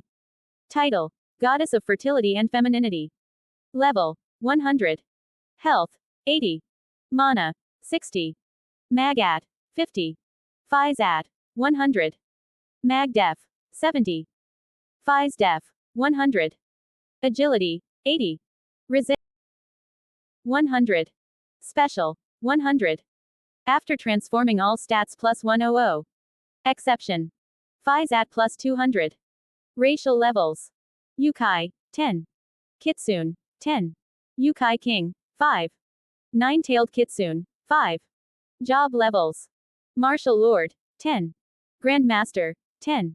Sword Saint 10. Asura 10. Celestial God 10. Bestial God 10. Yin Master 5. Heavenly Sword God of Plum Blossom 5. Background story: Laura. Sakurahime is the female nine-tailed fox and goddess of fertility and femininity. She resided in her temple in the Eternal Forest and cleansed part of the forest of evil forces. But invading forces led by Jack Bloodmoon looted and burned her temple and captured her. Jack's goal was to defile her sanctity and consume her heart to gain her divine power. But Ashfall saved Sakurahime by killing Jack and had a temple built for her on the 8th floor of Nazarick. Sakurahime is deeply in love with Ashfall and does her best to devote her entire femininity to him. Main weapon: Divine Class Sword. Legendary Sword of Wa Mountain. 9 Fury, a technique that cuts all of the opponent's claws and immobilizes them. It also cuts the mana and ki channels, cutting off mana and ki regeneration. If the user so chooses, they can also destroy their mana and ki stores, rendering the enemy completely useless. Excess energy poisoning infuses your own ki and mana into the enemy, poisoning them, paralyzing them, causing blindness, weakness, and instant death to weak enemies.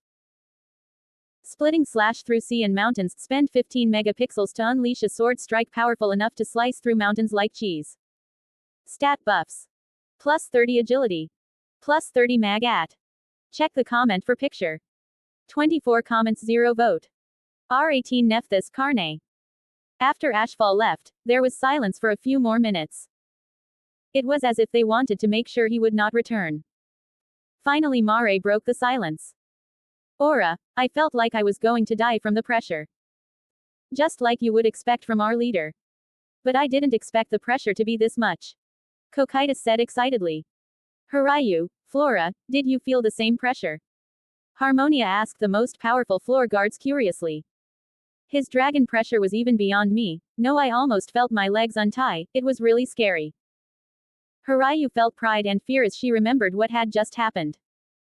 Ah, he called me perfect. I wish he had stayed a little longer, I could have felt his perfect aura a little longer. Flora blushed with her hands over her face as she thought of her fantasies. Nephthys felt the power of Ashfall Sama. Ashfall Sama stroked Nephthys' head and gave her his warm love. Nephthys replied sheepishly, rubbing her legs together, her tail wagging like a propeller. I think there was a mess in the underwear. Under Ashfall Sama's almighty pressure I couldn't help myself, Shaltir said in a cheeky, coquettish voice. So who do you think Ashfall Sama will call to his chambers first? Amber dropped the bombshell with this question. Of course he will call me. After all, only dragon queens like me are worthy to carry his supreme seeds. Harayu emphasized by clasping her hands under her breasts. In this way, her already large breasts became so upright that they burst out of her clothes. Well, of course I'm going to sleep with Ashfall Sama, because Ashfall Sama has angel blood like me, Seraphine. If so, Ashfall Sama will call me. After all, Ashfall Sama has demon blood, Amber. Gentlemen, I don't advise you to get involved in this fight, Demerge warned everyone, adjusting his spectacles. Why waste time on such an issue? Cocytus asked with suspicion and disapproval. Actually, it is an important matter. Imagine that Ashfall Sama gives Nazarick his child and we serve him. Demerge said seriously. Yes, now I understand. For the child to be born. Ah, he calls me uncle. Cocytus uncle. Ha ha ha ha. Cocytus puffed steam out of his nose and thought excitedly. Anyway, I'm going to hand out your assignments. Demerge began to explain the defense plan to each floor guard. Ashfall's point of view. I showered and put on a more comfortable robe and started talking to Nephthys telepathically. Nephthys, get ready and come to my room. But don't let anyone see you. I'll be right there, Ashfall Sama. I had just finished talking when there was a knock at the door. 0_0. Honestly, I didn't expect her to come at the speed of light. Let's play with her for a while. I disguised myself completely and magically opened the door. The girl entered eagerly, but she could not see me, and like a child who had lost her parents in the marketplace, her eyes roamed the room looking for clues about me. Even with her superior sense of smell, she failed to find me. Her eyes watered and her ears drooped with sadness. Lifting my cover, I approached her and hugged her from behind, inhaling the divine scent of her hair. Are you looking for me, my beautiful Nephthys? I started kneading her breasts and whispered in her ear. Heart suit, Ashfall Sama so suddenly. Ha ha, heart suit. What, you don't like it? I whispered in her ear. Her ear twitched as my hot breath hit her ear. Maybe you'll like it better this way. I slid my hand down her back and away from her ass a little. Puck. Ah, heart suit.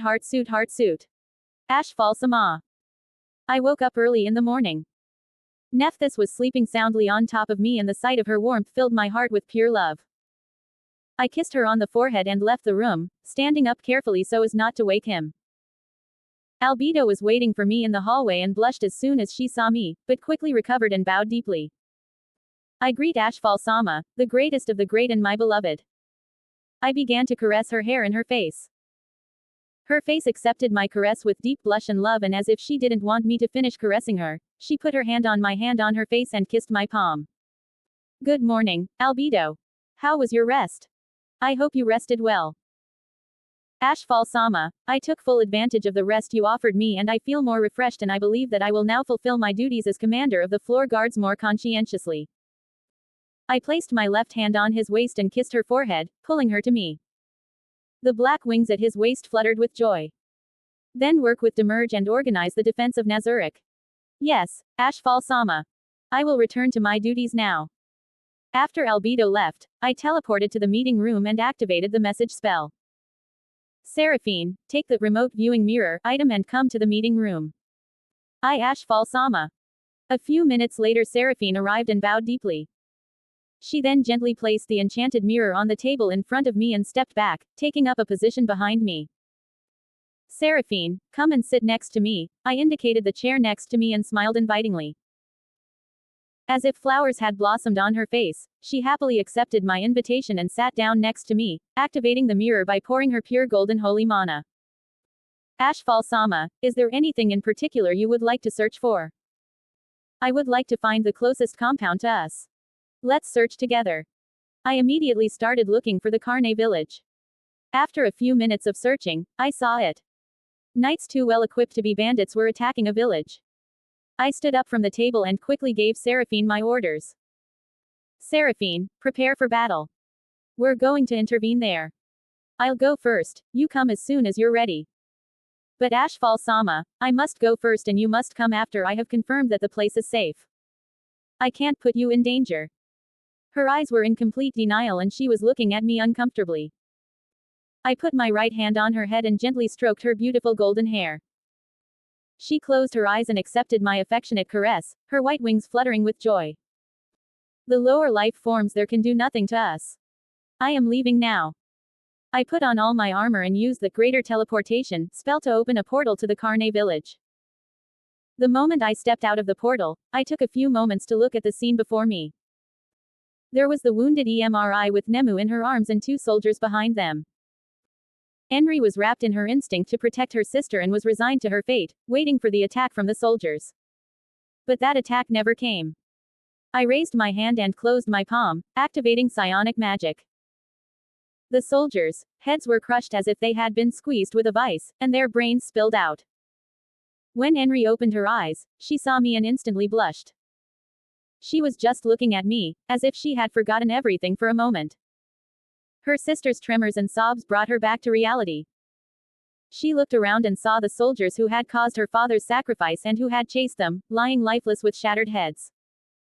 She was looking at me and the dead soldiers as if she had seen a UFO. At that moment a woman emerged from the portal, dressed in heavy white knight's armor, with gold ornaments and magical white wings growing out of her back. In one hand she held a divine class battle axe Divine Bastion, and in the other she held a divine class shield, Wall of Holy Wing that emitted an impenetrable aura. I'm sorry, Ashfall-sama, it took me so long to get ready. Don't worry, nothing important happened. I approached Enri with a kind face and looked at the wound on her back. You are injured, I will heal you now, heal, mana shield. A bright light enveloped Enri and healed the wound on his back. Huh. The pain in my back has disappeared, the girl was staring at me and her wound in disbelief. I've put a protection spell on the area where you are. Wait here until it's over, you'll be safe. Sir, may I know your name? I am the Sorcerer Supreme Ashfall Nightshade, memorize and remember that name. We are grateful that you saved us, Sir Ashfall. They both knelt down to express their gratitude to me. Now let's save the village. I approached one of the corpses and cast the spell, Summon Death Knight. All the tissues in the corpse turned black and turned into a semi-liquid state, but it immediately stabilized and formed a Death Knight. Kill all the armored knights in the village. Gra, he roared, as if in approval, and attacked the village to fulfill my order. I grabbed a storage orb and handed it to the other corpse and mentally commanded consume. All the blood, tissue, mana from the corpse, all of it turned into translucent energy and flowed into the storage orb, and the little express I got was stored in avarice and generosity, which I used as a gauntlet. I approached Seraphine, stroking her beautiful white wings as her whole body was covered in armor, and whispered, let's go to the village.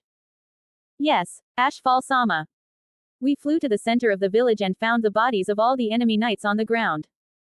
I raised the orb again and looted the corpses with consume. A wave of translucent red energy flowed from all over the village into the orb in my hand, creating quite an imposing sight. When I was done, I destroyed the Death Knight. Sir, who are you?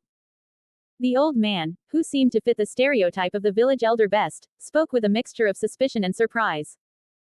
I was the supreme wizard who passed by nearby. I noticed an attack on your village and came to rescue you. For a price, of course. The village chief looked carefully at all the villagers and gave him a slight nod.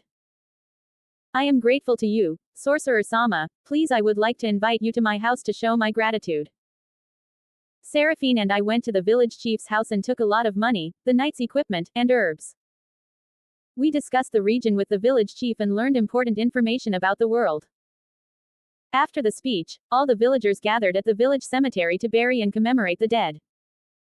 There was sadness all around and the cries of the villagers could be heard throughout the grave. Seraphine and I were sitting under a nearby tree and I tapped my knees twice with my hand and asked Seraphine to lie down with her head on my knees.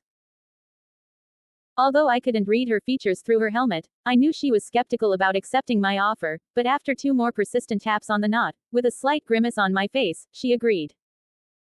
When she took off her gold-embroidered helmet, her divinely beautiful golden hair fell down like a waterfall. Blushing, she put her head on my knees, but she turned her face upwards, not towards me, but towards the village. This was because she wanted to avert her gaze from me. I put my hand in her beautiful hair and began to stroke her head gently. Her beautiful lips opened and closed several times, as if she was hesitating to speak. Seraphine, if you have any questions, don't hesitate. She turned his face to me and spoke, averting her eyes. Ashfall-sama, why are you wasting precious time on these lower life forms? They are not worthy of your attention. You are absolutely right, but this village will be the starting point for us to spread out in this world and make a name for ourselves. After all, even a broken clock is right at least twice a day. We also received important information from the village chief.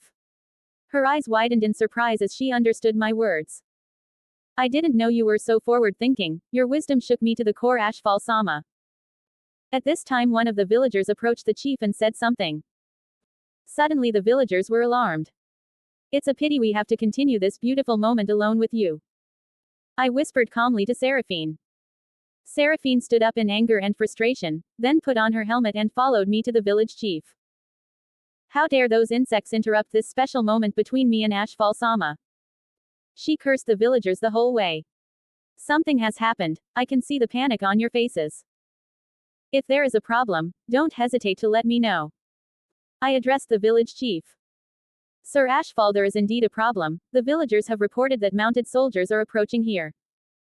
It's probably Gazef Stranov and his useless little troop. You gather the villagers to your house and come with me, I will take care of it. I cannot thank you enough, Master Ashfall, we apologize for the inconvenience. All the villagers perked up at my proposal and moved towards the chief's house. We went to the entrance of the village and waited for the arrivals. After a few minutes we were approached by horsemen without proper armor, with Gazef in the lead. Gazef rode his horse up to us and introduced himself from the horse. I am Gazef Stranov, chief warrior from the kingdom of Rosy. We have received word of troops attacking villages in this area and I have been ordered to destroy them. Chief warrior Gazef-sama. The village chief looked in disbelief. You must be the village chief, but who is this mysterious person with you?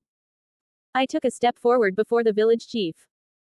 I am the great sorcerer Ashfall Nightshade. I came to the aid of the village when the enemy paladins attacked and repelled them. And don't you think you are disrespecting me by talking to us on horseback? I raised one eyebrow in suspicion and demand, releasing some of my dragon aura.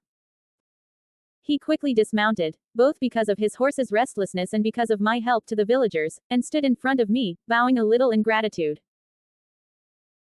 I thank you on behalf of the entire kingdom of Rosy. Thanks to you this defenseless village has been protected. Suddenly, one of the soldiers approached Gazef and excitedly announced. Sir, unknown enemy forces are approaching, they probably want to surround us. Gazef looked up in surprise and began to think deeply. 10 comments 0 vote. R18 Seraphine, the war against the slain theocracy. Gazef, I suggested, we should first go inside to check the situation and make a good plan accordingly. We gathered in the chief's large house and began to observe the enemy forces. Soon the soldiers of the slain theocracy began to appear all around us. The soldiers who surrounded the village were almost all wizards and were accompanied by angels from Yggdrasil. After observing the situation for a while longer, Gazef turned to face me and spoke hesitantly, half in concern, half in hope. Sir Ashfall, may I hire you for the coming battle? You filthy insect, it's an honor to even speak my name. If you weren't a useful dog I would have already turned your brain into mush, which is just muscle. Do you think it's possible? I said sarcastically and angrily and looked coldly into his eyes. I'm sorry Sir Ashfall, I'm a bit stressed about the situation I'm in right now and I hope you understand. He half bowed and apologized and took my hand in both of his. Please, I have one last request, please protect these defenseless villagers again. I have nothing to offer you right now, but please consider this extreme request. He knelt in front of me and waited for my answer with anticipation in his eyes. That's a more correct position. A dog's place is under his master's feet, I thought to myself. Have no doubt that I will protect the villagers, don't worry and don't look back. And please take this, I hope it brings you good luck. I handed him the exchange puppet. I am grateful to you for your gift, I hope it will bring me good luck as we say. Because I need it very much right now. After Gazef and his unit left, I continued to observe the battlefield and waited patiently for the right moment to arrive. Sacrificing himself for his troops, he at least wanted them to live and ordered them to retreat after breaking the siege. He breathed a sigh of relief after his soldiers withdrew from the battlefield. But suddenly he looked back towards the sound of horses and was shocked. Shinzo wo Sasagio. Rest in peace Erwin Smith headstone. When he looked at his returning troops, his heart filled with pride and he fought with more vigor. Although Gazef was at a disadvantage in the battle, he managed to put up some resistance with his skills and brave attacks, better than most others in this world, but the result was still a heavy defeat. He was surrounded by dozens of angels and badly wounded. Now this is a good time. Let's have some fun. I activated the spell on the exchange puppet and teleported Seraphine and myself to where Gazef was. In an instant, my surroundings changed from a large barn-like house to a flat area and angels appeared in my field of vision. At the very back was an angel larger than the others, and next to him stood Nigan Grid, the commander of this unit, surprised by my appearance. Greetings to you all, insects of the slain theocracy, I am Ashfall Nightshade, or you may call me by my title, Neoth the God Emperor. What god? You dare insult our gods above all others by calling yourself a god? If you will now bow down, apologize and surrender your life, perhaps I can offer you a painless death. Nigan declared with an expression full of anger and arrogance. Oh no, you have one small mistake. I earned this title by smashing bastards like your stupid gods, and whose dog are you to make demands on me? I exclaimed proudly, spreading my hands to my sides. His eyes began to twitch at my insult to his gods, in which he believed so much. Order all angels to attack and send that fool who insulted our gods to a painful death. On the orders of the sorcerers, all the angels descended upon me. You're a waste of time. I unleashed part of my dragon aura, and as a result, the angels who attacked me all collapsed in front of me.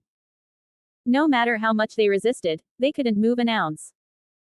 I raised one hand up in the air and then brought it down simultaneously with my aura. All the angels were crushed into mush and their express was poured into my gauntlet, and what was left of their bodies flowed into the golden-colored storage sphere, half energy and half liquid.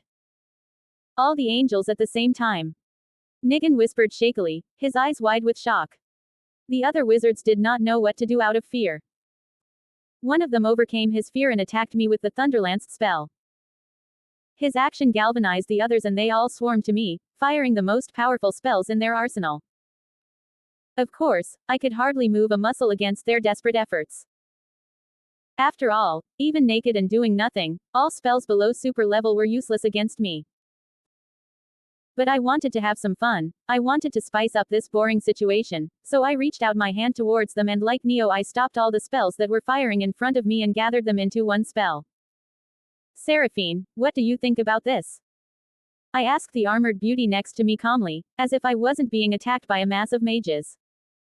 Ashfall Sama, they insult you by throwing these pebble-like spells at you. Let me bury those lower life forms in the ground. Permission is yours, Seraphine, do and enjoy as you will. But put this on first so that their foul blood does not stain your beautiful hands. I gave her the other avarice and generosity glove. Seraphine took the compliment more seriously, assumed a fighting stance with a sadistic smile on her face and disappeared from sight. Appearing in front of the mages. Shish. Get away. The sorcerer was almost speechless at the sudden speed. Just as he was about to point his hand at Seraphine and cast a spell, Seraphine cut off his arms with the axe, raised the shield and thrust its edge into his throat. The wizard choked on his own blood as his windpipe was crushed. Thrusting the tip of her axe into the other wizard's eye, Seraphine decapitated him with a slight twisting motion. Monster. Don't approach. Die, you son of a bitch. Our spells don't work. Seraphine, hearing the desperate pleas of her enemies, became even more eager and with her axe she cut all the sorcerers in half in a few minutes. She jumped into the midst of the 5 wizards and deftly twirled the axe, severing the heads of all 5 in one blow. In an instant, a fountain of blood spurted from the necks of all 5, staining Seraphine red. Finally recovering from the shock of the grim sight before him, Nigan gave the order to the great angel. Principality of observation, bury that sorcerer in the ground. A mace appeared in the hands of the Principality of Observation and rushed at me for the killing blow. Before the angel's mace could hit me, I fired at the angel a spell I had created by combining the spells the mages had just thrown at me. A huge rainbow-colored laser hit the Principality of Observation and blew a huge hole in its chest. Since the spell I threw was created from a mixture of many spells, some of the tissue around the hole in the body of the Principality of Observation burned, some bubbled with acid, some froze, etc. The Principality of Observation hit the ground with a thud and pieces of express filled my glove. I raised the storage orb again and with consume, both angels and mages disintegrated and poured into the orb, taking down a high-level angel in one blow. Gulp. Who are you? Nigan was sweating with fear. His entire mage troop had been brutally slaughtered by a woman, and as if that wasn't enough, the Principality of Observation he had summoned was destroyed in one blow. But suddenly he remembered the crystal that had been given to him as a trump card. He took it out of the inside pocket of his robe and began to speak with renewed confidence. Look carefully at this beautiful crystal, demon. In a moment I will summon the highest angel, the dominion of authority. Ha ha ha ha. Let's see if you can rant arrogantly against this angel too. Actually, even this angel is too weak for me, but I might need this crystal. Ah, now that I think about it, what if I use it against the theocracy? This creature, a relic of their god, is killing them.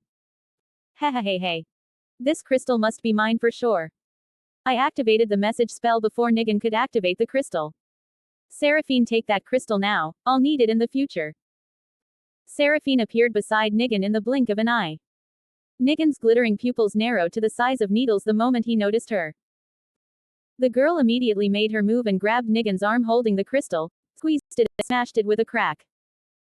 She picked up the free crystal and came to me, taking Nigan with her. He knelt on the ground and offered me the crystal in his left hand. The blonde beauty slammed Nigan's head hard enough to crack the floor and forced him to kneel, shocked by the smashing of his right hand. Ashfall-sama, please accept this slug, maybe its knowledge will be useful to you. Seraphine pointed at Nigan with her eyes, looking at him with contempt, as if she were looking down on an ant. At that moment the sky split open and an agonized scream, as if his skin was being peeled off, could be heard in the area. WW. What happened? What was that scream? Nigan's eyes widened and his skin turned white with fear. Oh, it's nothing, it was just someone spying on us. My country was watching me. Nigan wanted to be humiliated by his failure. But my automatic counterattack spell was activated. Whoever is spying on us, the reason for this tremendous scream is that she is boiling alive right now and in the process her mind is forcibly open. When Nigan's brain finished processing my words, he swallowed with a huge gulp. His eyes fluttered, and drops of cold sweat began to run down his face, soaking the earth. Seraphine hit Nigan hard on the neck, knocking him unconscious so that we wouldn't waste any more time. Thank you, Seraphine, you impressed me in battle. I caressed her face lovingly and ruffled her beautiful bloody golden hair. I cleansed her with a cleansing spell. I am not worthy of your compliments, Ashfall-sama. Seraphine clearly refused, but now she had a bright smile on her face. You're right, Seraphine, you don't deserve this. As soon as my words reached her ears, Seraphine's eyes opened wide and she began to tremble with shock. She looked at me with doubt and fear, not understanding what she had done wrong. I leaned over and whispered in her ear. What is this small compliment in the face of all my love? I placed a loving kiss on her beautiful lips. You're my angel of love, you belong only to me, you're all mine. I French kissed him deeply, this time with a possessive look all the way to the yandere. Chew up. Moo a kiss mark. Ashfall's possessive statement and confession of love made her tremble with excitement. Ah. My God, my holy father, my love, if you love me like this. I can't stand it, heart. After leaving my room, I called everyone to the X floor to give my new orders and sat on the throne waiting for them to arrive.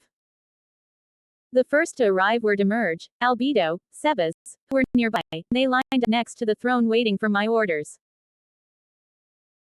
After everyone had arrived, Seraphine, of course, was absent because she was in a dream of love. The meeting began. Albedo, give a report on recent events.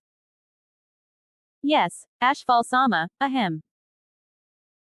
First of all, we are maintaining our relationship with the village of Carne, and we have sent a few of the 8 edge assassins to watch and protect the village, and we are also planning to deploy Lupus Regina Beta, who has high social skills.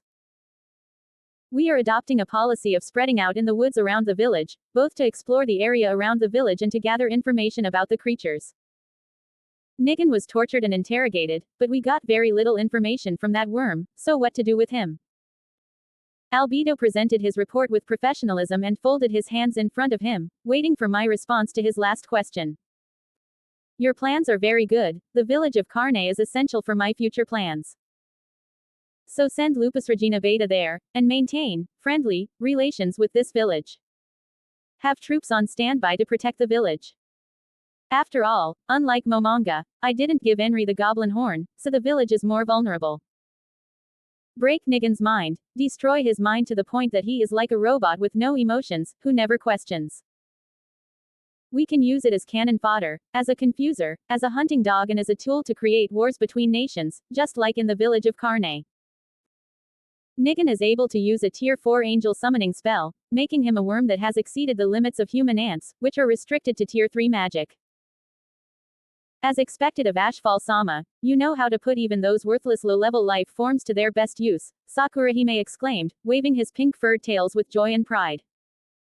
I'm also going to Rantel, the closest city, to be adventurer with Narbril Gamma. Ashfall Sama, or do you mean what's on my mind? Demerge adjusted his glasses with his index finger. Let's go public with the plan, Demerge, Shaltier insisted with pure curiosity. What happened? Can't you think because of perverted ideas? Aura looked at Shaltier with a mocking look, but in fact even she didn't fully understand the subject, but she took perfect advantage of the situation to needle Shaltier. Ashfall Sama, your wisdom is out of this world. Being adventurous has many benefits.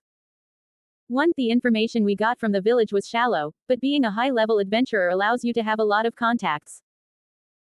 2. As you become known, you will be able to influence the politics of other countries and turn them against each other. 3. Being near powerful people allows you to know their every move, and this way we will be able to track our enemies.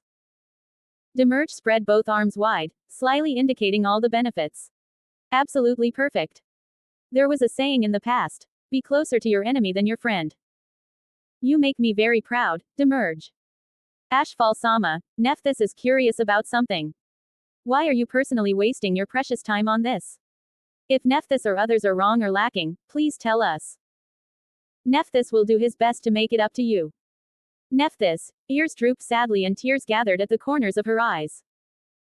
I looked at the others, all with their heads bowed, as if they had failed in their mission. Damn it. It's like 100 knives in my heart. I have to explain this well right now. Nephthys, come here.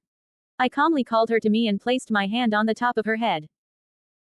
Nephthys slowly approached the throne and knelt nobly in front of me, her eyes focused on my hand, eagerly awaiting my next move. I lowered my hand to her head and lovingly stroked her dark purple hair, her dog ears and her delicate face. She melted into my palm with an ecstatic expression on her face, her tail wagging happily under her skirt. This girl's sweetness is fatally addictive. My sweet Nephthys, it is not because of inadequacy or insecurity that I personally engage in this work. I am aware of all of your enormous potential. I know that you will take over not only this mission, but the whole world and present it to me on a golden platter. But think about it, one of the most delicious dishes in the world is in front of you. But before you can taste it, it teleports into your stomach. You're full, but you didn't enjoy this meal. Do you understand me now? I patiently explained and it worked. Everyone was smiling and it was as if a light bulb had gone on in their heads. Our meeting is over, everyone can continue with their tasks. With the permission of the superior, they all said in unison and left the room. Recommend me the best female character of the new world except Zeshi. Plus plus plus plus plus plus plus plus plus plus plus plus plus plus plus plus plus. I will post new pictures for Seraphine and Sakurahime.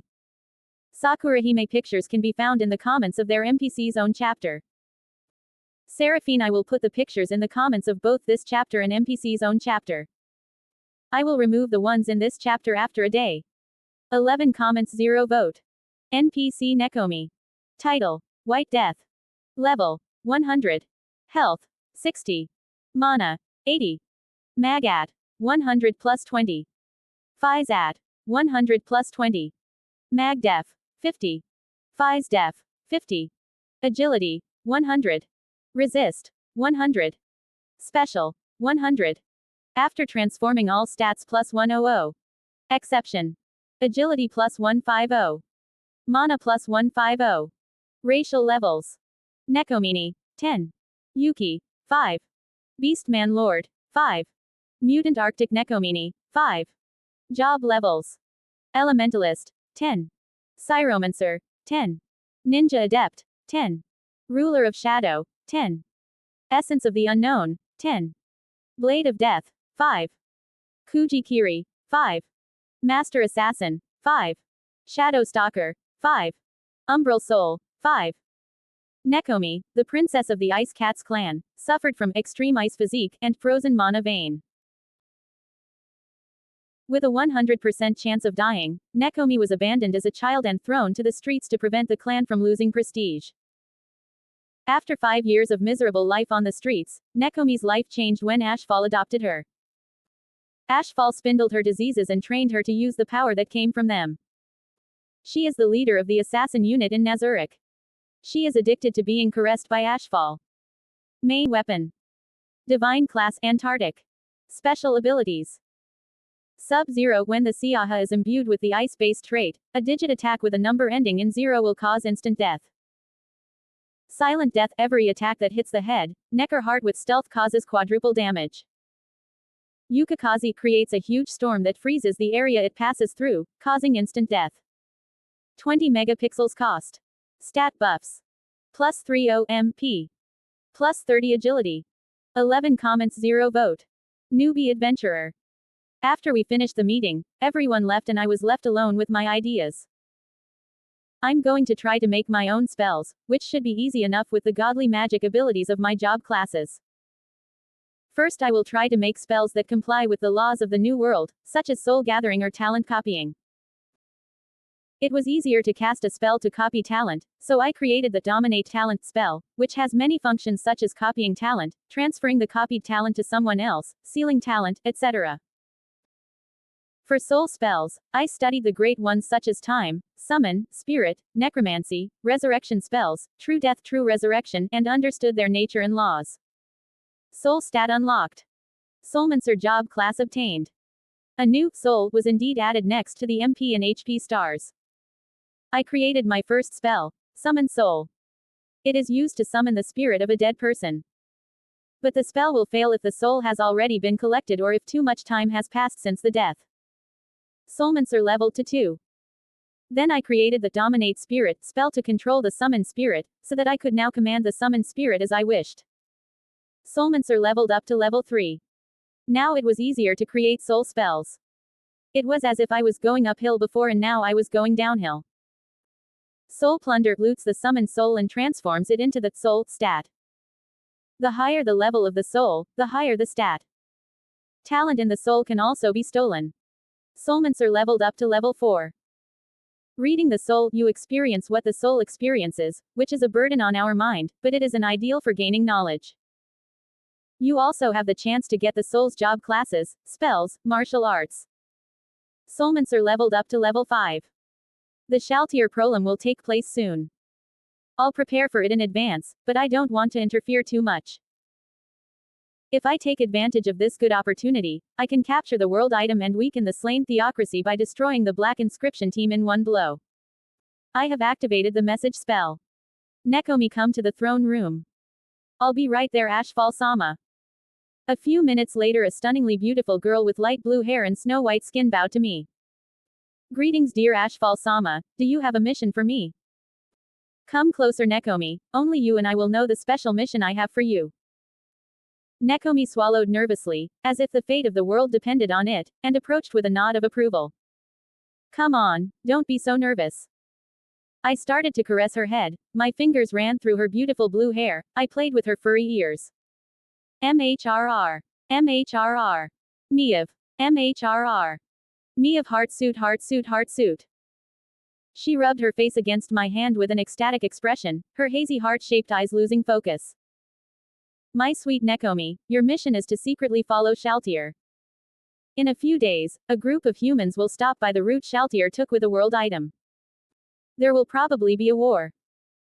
I will give you one task. As soon as the battle starts, secretly kill the person carrying the world item before it is used and bring his corpse back to Nazarick. Nekomi immediately became serious, stepped back and bowed. Consider this mission done, Ashfall Sama. Then excuse me while I prepare. I opened the door of the inn and walked in. It was full of adventurers eating, joking and drinking ale to the calm music. My magnificent black and red armor drew even more attention than the beauty knave beside me. The huge swords on my back were a shape-shifted version of my guild weapon Dominion of Chaos. I slowly made my way towards the receptionist, a middle-aged man with tanned skin. I peeked out from under the helmet to observe the reaction of everyone inside. I had deliberately hung the bronze plaque around my neck so that it would be the most visible. 5 copper coins for 2 people, food not included. The man saw my bronze license plate and slammed his hand on the table with a confident grin. You're bronze-grade adventurers, aren't you? 7 copper coins. Payment is due now.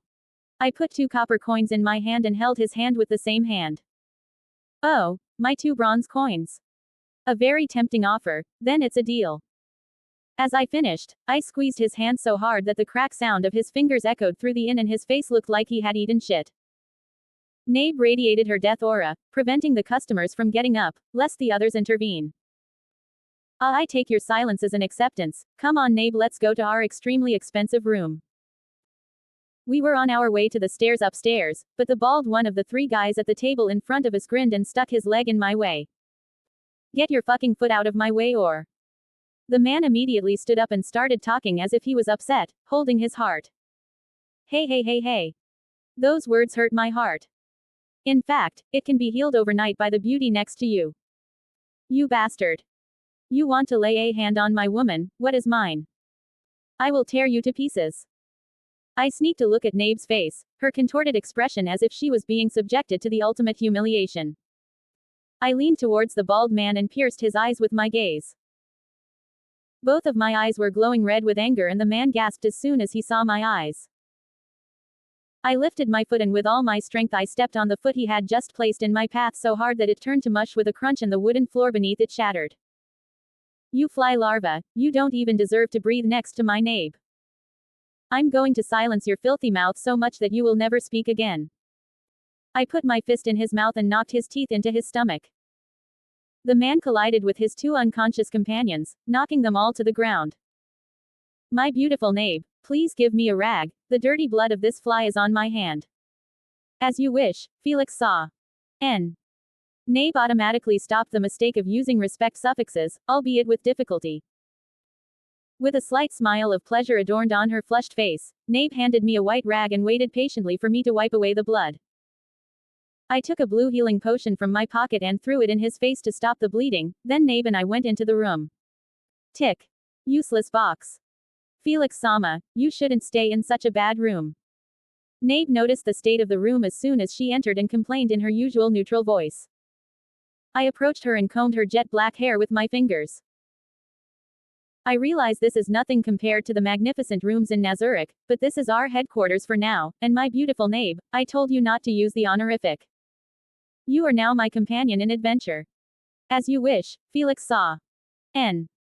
Nabe turned her flushed face to the wall and averted her eyes from me, but just seeing her slight smile warmed my heart. You made a mistake again, but this is progress. I took my hand out of his hair and sat down on the hard bed with its straw mattress. I could see from her face that she wanted me to never take my hand away, but she swallowed all her emotions and stood in the doorway. Nabe, we need to find work, both to earn money and to make a name for ourselves. So we went downstairs and went to the duty board. I wonder how much he bought this armor for. His armor looks quite menacing. He must be the son of a rich snob. I focused on the clipboard as flies buzzed behind us. Just like Momen, I can't read, but I have a solution. I started to use my brain to its full capacity and instantly created the I-tier magic translation spell and used it with silent magic, not to learn the language, but to translate what I saw perfectly. I started to understand every writing on the board, but in order to kill some more time I pretended that I was undecided about choosing a quest. After waiting a little longer, the voice I was looking for came to my ears. If you are undecided about a mission, would you consider teaming up with us? Peter asked gently. I'd be very happy to. We were undecided about the mission anyway. Let's go upstairs and have a chat. We went through the introductions. I went through them all again, and when it was our turn I took off my helmet and put it on the table. I'm Felix and the mage lady next to me is Nabe. So what is our mission?